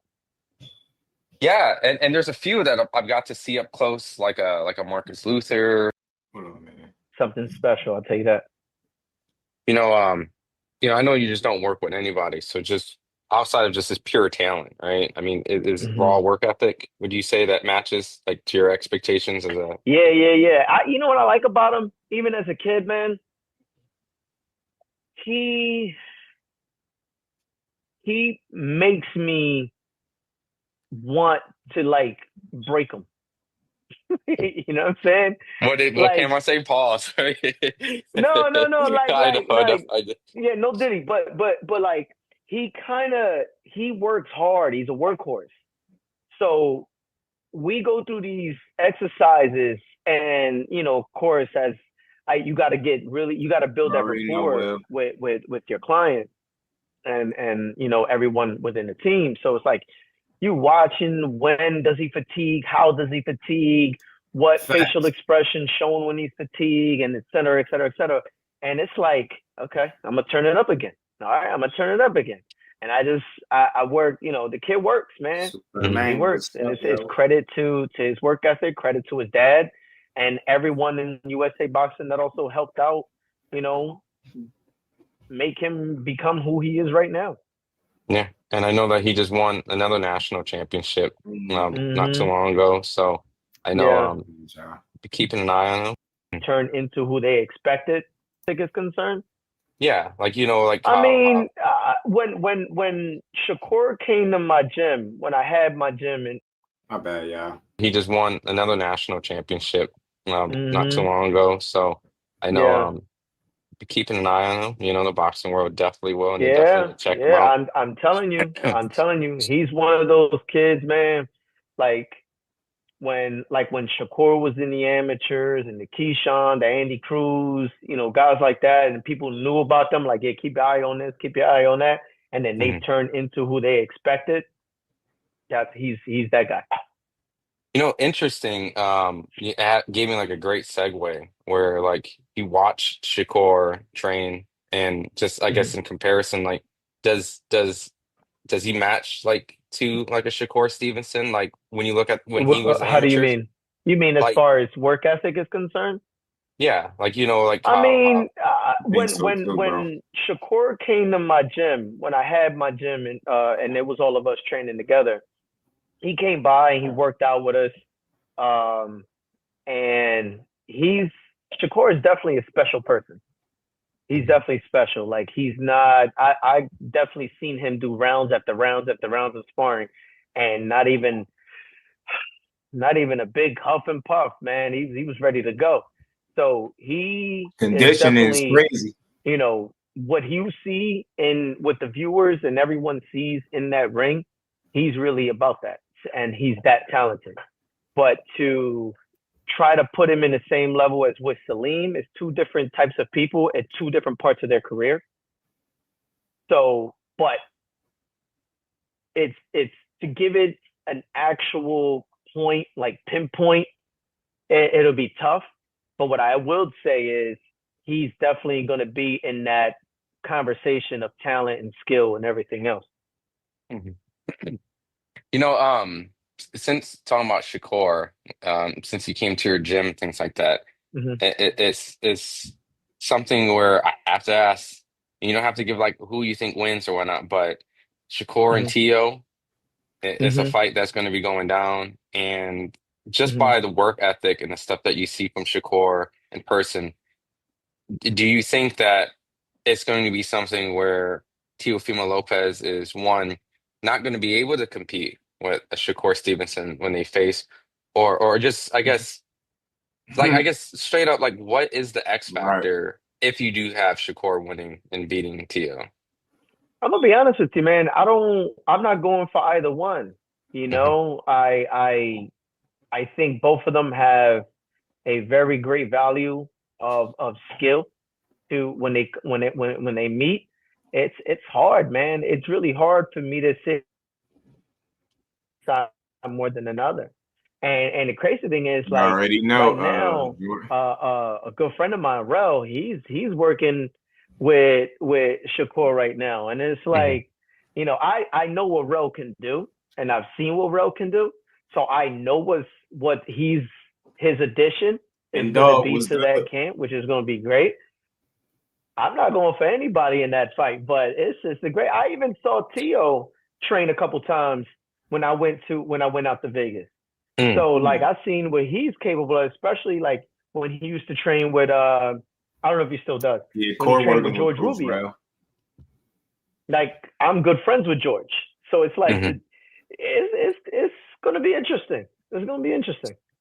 I know that people, they'll make their prediction based off what they think based off their styles of fighting, but people have been really bringing up the word athleticism in this particular fight, right? Hmm. Who's more Yeah. athletic? People say Teal is freakishly twitchy, and but Shakur is such a competitor, and so he's answered back like, what does that even mean? Like, what's more athletic? So, seeing how they both train, I mean, is there? I don't want to compare. Have you?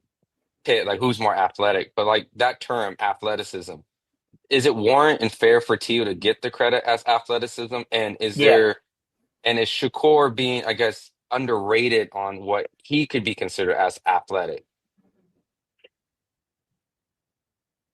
I think Tio is offensively explosive, and he definitely has the athleticism edge over Shakur. Now, I think Shakur's defense is high caliber, and his IQ is also high caliber. So it's a really good matchup because it's kind of like Tio brings he can either, depending how he fights Shakur, he can either make it a tough night or he can make it an easy night for Shakur. Mm-hmm. Same thing goes for Shakur. Shakur can try to stay on the ropes the whole time, or he can utilize his legs and box circles around Tio. We don't know.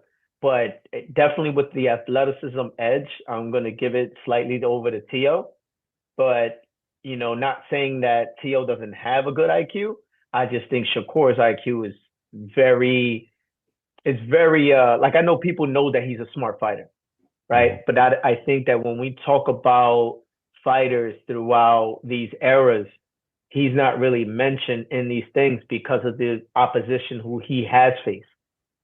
But he does have some great IQ, and from a coach's standpoint, I get to see how he does certain things, why he does certain things. I'm like, that's smart, and he capitalizes. He got good range control, so it's going to be interesting for sure. From a strength coach perspective now, I have to ask, Yeah. Shakur will be moving up 5 pounds. So how much do you think that's going to affect them going into a fight like this right away?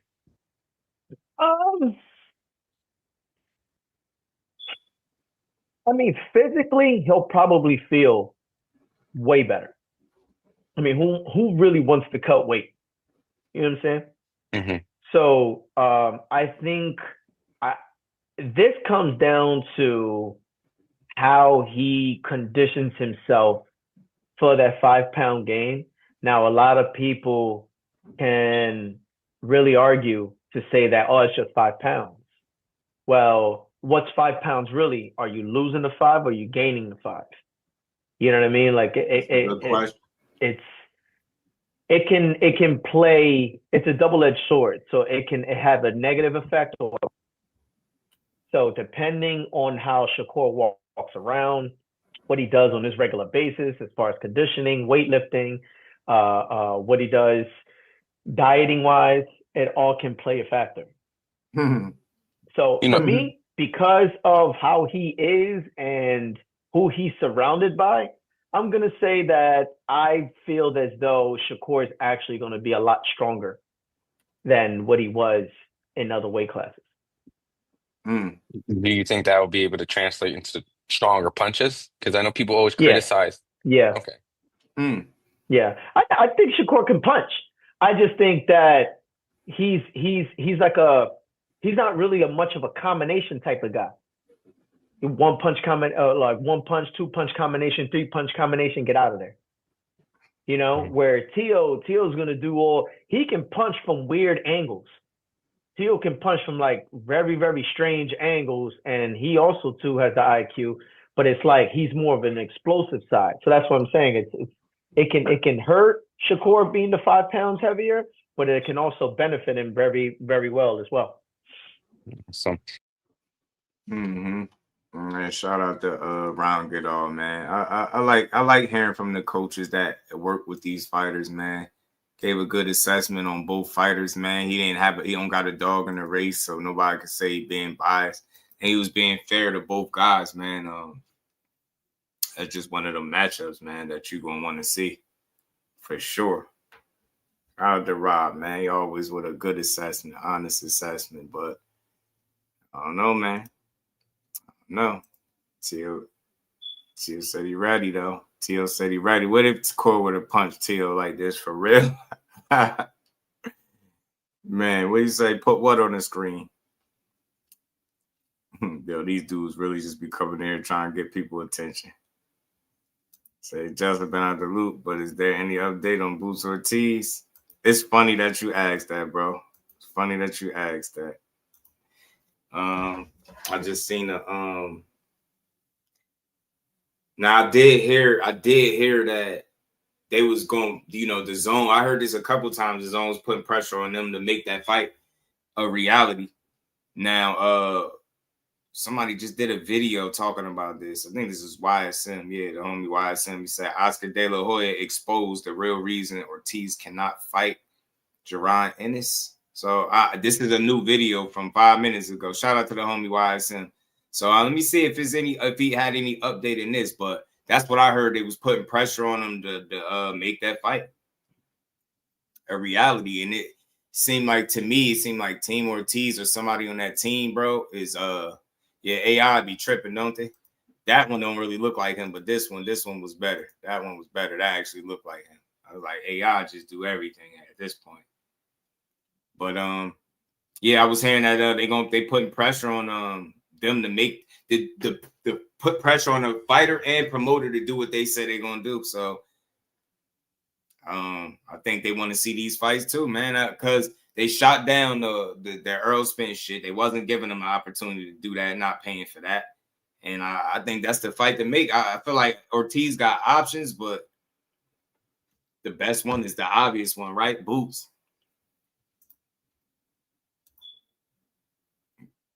Yeah, I'm telling you, you get adjusted to him. It's going to be a tough night for his ass after that. That's what I think. But let me pull this up for you, man. I got you, my guy. Shout out to everybody in the building, man.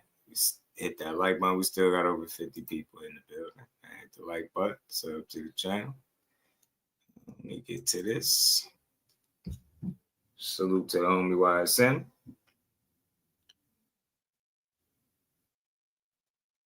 Yeah, let's see what my guy had to say about this.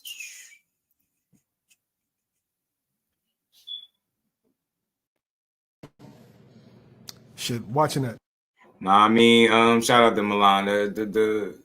I think Boots did everything he was supposed to do. I don't think it's a matter of him not pushing for it. He stood in his face, and every message that Team Ennis has put out since that face-off is all about Ortiz. It's Team Ortiz that's sounding like they having a change of heart, you know what I mean? And they rather do something else. They the ones exploring options, talking about dream fights and shit. So I think Boots has done everything he's supposed to do. I don't think the only thing he got to do is like be ready, right? Team Ortiz is sending the mixed signals. But let's see what Coach Reg and YSM had to say. Eddie Hearn interview. And he said there's no update to the negotiations with Boots and Virgil Ortiz. He also says that basically like they've been as courteous as possible. They want to make that fight, but at a certain point that they're going to have to just move on. People were optimistic that a deal would get done, being that they're both under the zone. And I just want to point this out. Just know when it came to making any of Virgil Ortiz fights outside of the one that fell apart multiple times with the Stan Jonas, he's never had an issue making no fight. Now Boots beat up. He made the demo at 154. I told y'all. Now they sitting up here exploring options. I'm not knocking them, but it seemed like they getting cold feet. It seemed like Boots is not number one priority. How Ortiz is number one priority for Boots. That the fight was on the table before. Now people are pessimistic. They don't think that they're going to get it next. Does this fight happen next, Reg? No. Oscar wants to move on. I don't think it's Virgil. I think Virgil wants to fight. Oscar don't want to fight. Because why would the fight be hard to make? I knew that the fight wasn't going to happen once Boots stepped in the ring and Oscar said, this is going to be a hard fight to make. Why would it be a hard fight to make? You right there and Eddie is right there. What's so hard about making a fight? I don't understand. So, again, I think Virgil wants to fight. I don't think Oscar wants to fight. I think Virgil will fight whoever you put in front of him. See, but I said the same thing. That's his cash cow. I said the same thing. It's Virgil is being made to. It falls on him if his team is dragging their ass because it's a reflection on him. But I think it's like Coach Red said. I think he'll fight anybody. But think about it. Oscar put out a statement, a whole message telling Kid Austin to pretty much not fight Shakur, and they never made it there. Now, if there's nothing in the way, you got the networks and is involved. They want this fight. It seemed like it's one side that's not putting out a consistent message of what to do. What's holding up the fight? On one end, they claiming they the A side, but then they waiting for an offer to be sent. Then on the other end, they demanding $10 million. It's like, yo, to me, respectfully, I love Ortiz as a fighter, man. I'm gonna keep rocking with him, but his team, they moving suspect, and it seemed like they not as confident as what they let on. You know what I'm saying? Dream fight, yeah, you don't want to fight him. That's what I'm saying. I don't think prioritize. I don't want to say he don't want to fight. It's all about prioritizing. Like, don't do a face off with Boots, and then when they ask you about a fight, you talking about Earl Spence, the dude that been out the ring over 2 years. Like, what we doing? You know what I mean? They already said they wasn't paying for that, so it looked like your options are slim. Look like you're gonna have to fight Boots or somebody else. You know what I mean? And it's not gonna be as big of a fight.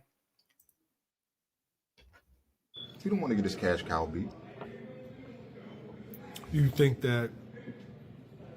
All right, so you got Ryan Garcia. You got William Zepeda. Like, you've put those guys in danger before. Why is Virgil Ortiz different? Because that's his last one. That's the last cash cow. Yeah. That's it. So think about it. Him and Ryan on the fritz, as they like to say, like their relationship on the rocks. They up and down, back and forth, always beefing, trying to one up each other, just going to war, right? Outside of Ryan, he only is Ortiz. Get what I'm saying? Like the fighter. So I think he gonna be very strategic and cautious about how he put Virgil in a fight that he may or may not lose, right? That he could potentially lose. And I think it's Oscar. I really do. And it sounds like it's his dad, because they put out some mixed signals too. So I can't say I like the way they've been talking either. I don't like the way his dad be talking. You know what I'm saying? I don't like it. Boots versus Devins. Oh, shit. So do you think he stalls out for this fight to get bigger, or do you think we never get it? I don't think we get it. Damn, Why not make it happen now? The people want to see the fight now. Nobody wants to see it later. The people want to see the fight now. He just come off a good win stopping Erickson Lubin, which I don't think nobody thought different about the fight. But no, Reg, that was kind of like a 50-50 joint, or 60-40. Yeah. No, hell no. Battle of the You think Lubin done? Yeah. Listen, what was he doing? What was he doing for that fight? What was he doing? He got in there. He didn't display no power. He didn't sit down on no shots, and he just laid on the ropes the whole time. I didn't understand the laying on the ropes. Like, when he got stopped, I'm kind of like, yo, what the fuck just happened? Like, because he stayed on the ropes for like 15 seconds. Right. He didn't do nothing. He went out there. He didn't display no power. He barely used his jab. Mm-hmm. I'm trying to figure out what was he doing? Was you trying to test his power? Nah, Lubin didn't look comfortable. That's what it was. I don't think he was as comfortable dealing with Ortiz, and maybe to a degree he was trying to not so much test, but kind of gauge the power, so to speak. And I think that plan backfired. I think that first real punch that Ortiz landed, that was it. That was all she wrote. It's Oscar and Ortiz dad, in my opinion, Milan. I think that's who it is. I mean, every time he stepped up, he lost. So now where do he go from here? Would you give him 2 ducks and put him back? No. Where you go from here? Normally, people make those kind of guys opponents. For the next crop, or like for the next top guy, like you might see him against like a Amari Jones, or you know what I mean? Right. Kind of, Mr. Improv. You got a point, bro. Like so I don't think Lubin was scared because he took the fight. You get what I'm saying? He took the fight, and he didn't have to. It ain't like he was forced to take it, but I think he was too cautious. Milan, I don't think he was comfortable, and it cost him. He fought like it. He fought like a guy that wasn't fully settled, comfortable. It was very early in the fight, so he just didn't get a chance to like work that sweat up and like, you know what I mean? Get the, you know what I mean? Get the joints flowing, man. Get the blood flowing. Like, he just got caught cold. That was just like the beginning to the end. You're hearing that the zone is putting pressure on Golden Boy and Team Virgil to make this fight. Like, do you think that doesn't work, or? Nah. Oscar been in the game long enough to not let them things manipulate him. You know what I'm saying? He's not stupid, man. He's been in the game for a long time. You know what I mean? So I think he's going to hold Virgil and just keep feeding him who they're going to feed him. But the Boots fight, I don't think it's going to happen. So what fights make sense? Because you heard them talking about they won their Earl Spence. You heard them talking about Fundora. Now, Virgil's never won a world title. But, like, Earl Spence, it seemed like that's fighting a wounded dog with a name. Let's be clear, right? If Boots fight Earl Spence and knock Earl Spence out, does Boots get credit for that? No. Everybody want to say he was damaged goods. Yeah. You know what fight? Ortiz stop him. Ortiz going to. You know what fight they suggesting for Devin Haney? Let me pull it up here. Let me see if I can find the clip. What fight they? Why do you think that is? For Devin Haney? Expectations? Pretty much. But I'm just saying, like, it's just Boots wouldn't get the credit, but Virgil Ortiz would. I don't understand it. But why let him fight? Why let him fight Spence when he can fight Boots? What's the problem? The people don't want to see him and Errol Spence. Nah, they don't. People don't want to see him and Errol Spence. Nobody want to see that shit. I guarantee you the people in the comments going to say the same thing. No, bro, I haven't seen. Look, I watched Spencer and Crawford again. She was bad, yo. Right. And we haven't seen them since. And that was damn near, 3 years ago? Yeah. That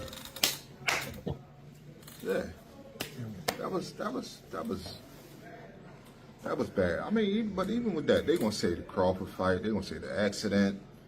He's been sitting for a while. You know what I'm saying? Like, I don't want to see Boots and Errol Spence, because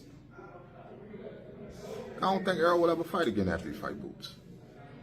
I think that would be the end of his career. I think that would be it. He said he think it'd be the end, Cal. That'd be I it. think that would be it. All right. But again, everybody want to say, oh, he was damaged goods and Boots still ain't fighting nobody, and but again, people on the outside looking in, they not even looking at it like, all right, well, Boots wants to fight people. Why nobody signing the contracts? It ain't Boots. That Boots the real It's the deal. Why they not signing the contracts? Now, you feel like that Oscar doesn't want the fight because of what the outcome is going to be? Yeah, he not stupid. So what's the outcome going to be, Reg? Boots. How? Knockout. I think Boots knocks Virgil Ortiz out. Brutally, or like just stoppage? Yeah, stoppage. Yeah, Systematic breakdown? Oh, he's definitely gonna break him down.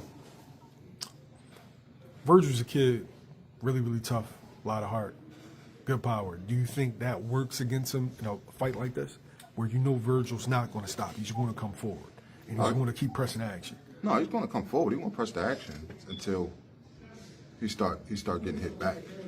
Then it's going to change. It's going to change the game. It's going to change the game. But I don't think so. Definitely like the first. I see Boots stop me probably around like round 7, round 8. Does that fight look like standing honest? Yeah, similar.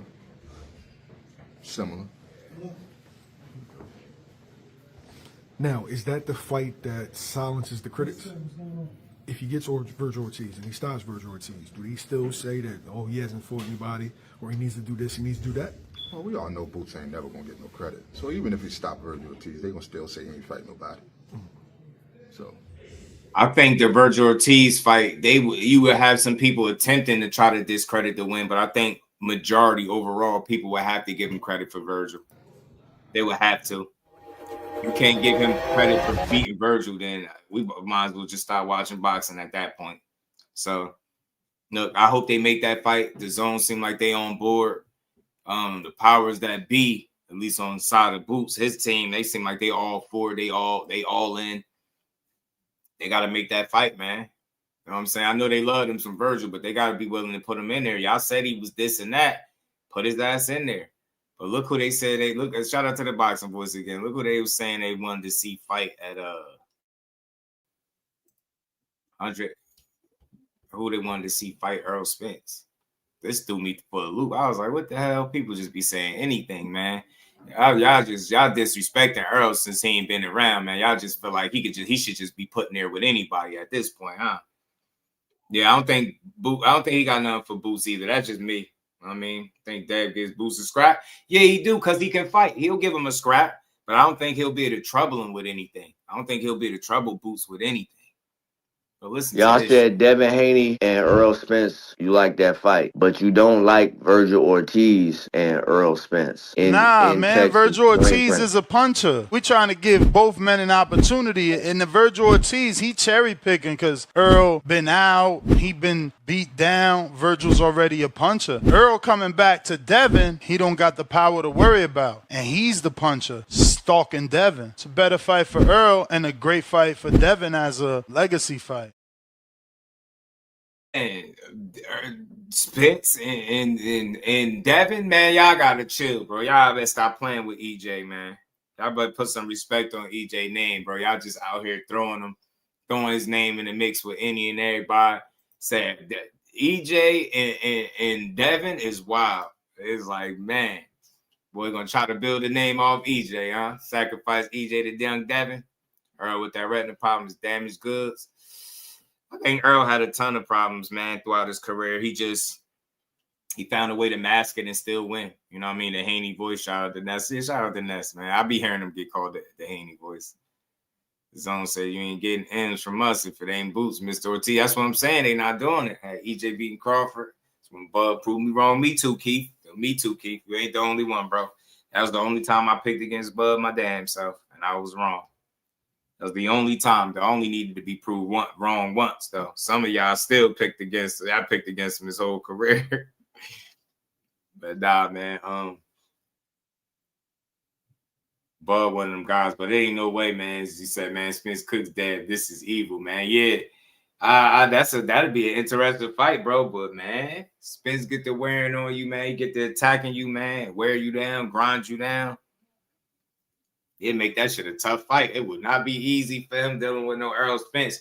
And that's crazy because that's at 54. So you saying you moving Dev up to 54? Shit, nah, leave EJ ass alone, man. Don't go up there. Don't go up to 54 at all, because once you open the floodgates to a fight at 54, they're going to be asking you to fight Boots. And don't do that. Don't go to 54 unless you're willing to fight Boots, because I don't give a damn who you try to fight up there. You could fight anybody up there. If it ain't Boots, they're going to demand that you fight them.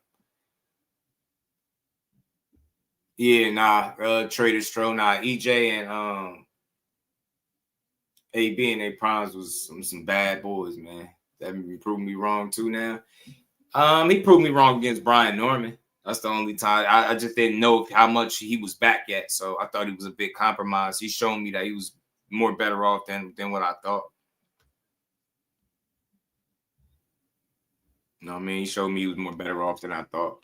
Blade said Dad should be fighting Boots 54 right now.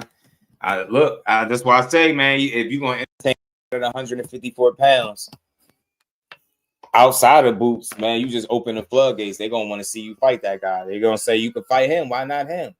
No, they do. Hit that like button, y'all. If y'all have it, man, we almost 3.5 hours in. Shout out to everybody that rocked out on this Good Friday, man. I appreciate the love, appreciate the support. But we'll see what Haney does next, man. You're going to hear his fan base push that they blocking him and blackballing him for a little while until he get his next opportunity. Then they're going to move on to the next narrative.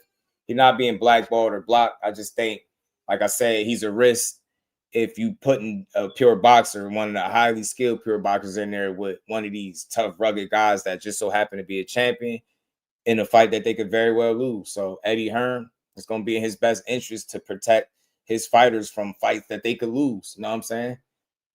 So we'll see. We'll see what Devin gets back in there with. But I wouldn't be surprised if we fought a guy like Catterall, man. I think if you You Eddie Hearn, you're gonna look to make a different fight outside of Devin Haney unless he signed on board.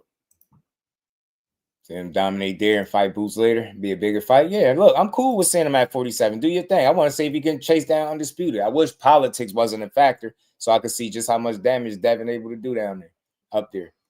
They ain't get a fight, and Boots can't get a fight. Fight each other at 150. Problem solved, Kyle. Problem solved. He just should have stayed on that PBC pack. You didn't need that Crawford fight. He wanted it, though. He wanted it. If Xander unifies and Dev beats him, that would make Dev A-side. Shit, that'd be crazy.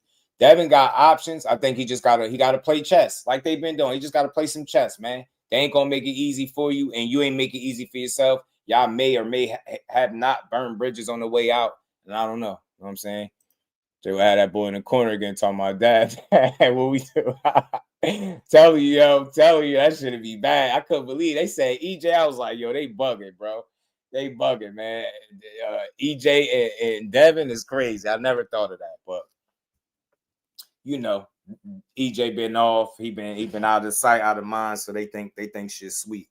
You know what I'm saying? They think shit's sweet with Big E. You know what I mean? But you never know, man. You never know. We'll see, though. We'll see. But look, shout out to everybody, man. Another dope build in the books. Keyshawn is not on OSTERINE for anybody that was asking. I seen some couple people type it. Nah, that was just a random fan accusing him of being on OSTERINE. Crawford ain't sold his soul. He beat the game, man. He beat the game, and he finessed some big paydays and one of the best careers that you could have as a boxer. You know what I'm saying? And Shakur, he got work with T.O. He ain't bigger than no Bud Crawford. That's just silly talk, man. So, man, just to put a bow on it for today. Lewis, 45 hundo. Shout out to you, homie. How you feeling, my guy? Charlo's been quiet. Yeah, Mel, Charlo, they both trying to get back in the mix. Both of them. I wouldn't be surprised if you hear something about them soon enough. I heard they both was trying to come back. Both Maul Charlo was in the gym and Mel Charlo. So hopefully come back before they lose it all. You know, we'll see. But again, man, appreciate the love, man. Shout out to everybody that rocked out to the end of this show. Y'all make sure y'all enjoy the rest of this good old Friday, man. And we probably call these fights. Let's see. I gotta decide whether I want to pay $60 to watch this damn Matias and Dalton Smith, man. It's not a pay-per-view worthy fight in my opinion. Charles Awash, I don't know. Well, I think the only way we'll know is if we see him fight. I think Maul Charlo's seen better days. I think, after that loss to Canelo, I'm not really holding that against Jermell because he ain't had no business in there. You know what I'm saying? So anyway, Shabray, yeah, I don't think it's worth $60 though, man. But the fight fan in me, I still want to see the fight, and they making us pay for it, so it's kind of suck. But we'll see. All been done. I don't know, man. I don't know. Look, maybe he's done competing at the absolute upper echelon of the division, but you gotta think Jamal's still undefeated, bro. He still ain't lost yet, so I don't know if he's done yet. He might have some more in him, but I don't know how many high level, like big money fights he got left. But he can come back and win some boxing matches. But I don't know how significant those boxing matches would be. You know what I'm saying? Yeah, $60 for a guy that y'all reported pop for OSTERINE, and then we thought the fight was off, and then y'all still had the fight going, and then boop, pay-per-view. I said, yeah, mental health, yeah, for sure. So shout out to the Charlos, man. I still rock with them boys, man. But again, man, much love to everybody, man. I appreciate y'all rocking out with me today. As always, man. And we probably pull up. If we don't call the fights, we'll do a live stream and build tomorrow, man. Like we always do. He said Bud took his ball and went home. Shit, he was done, man. But yeah, in his career, he cherry picked him. I don't think he cherry picked him. I think it was perfect timing, though. I think he knew what people already didn't know or didn't think, right? That he could actually beat that dude, and he did it. You know what I mean? Shout out to Bud, man. But overall, shout out to boxing. But again, man, let me let y'all get up out of here, man. Much love to y'all. I'll see everybody tomorrow. Peace to the fam. Representing Brick City, Shakur! Finding those levels, too. Look at that four-punch combination. It's a masterclass right now from Shakur Stevenson. That's what you're seeing. A masterclass. And Shakur, me straight left hand. Oh, and there's a knockdown scored with the left hand.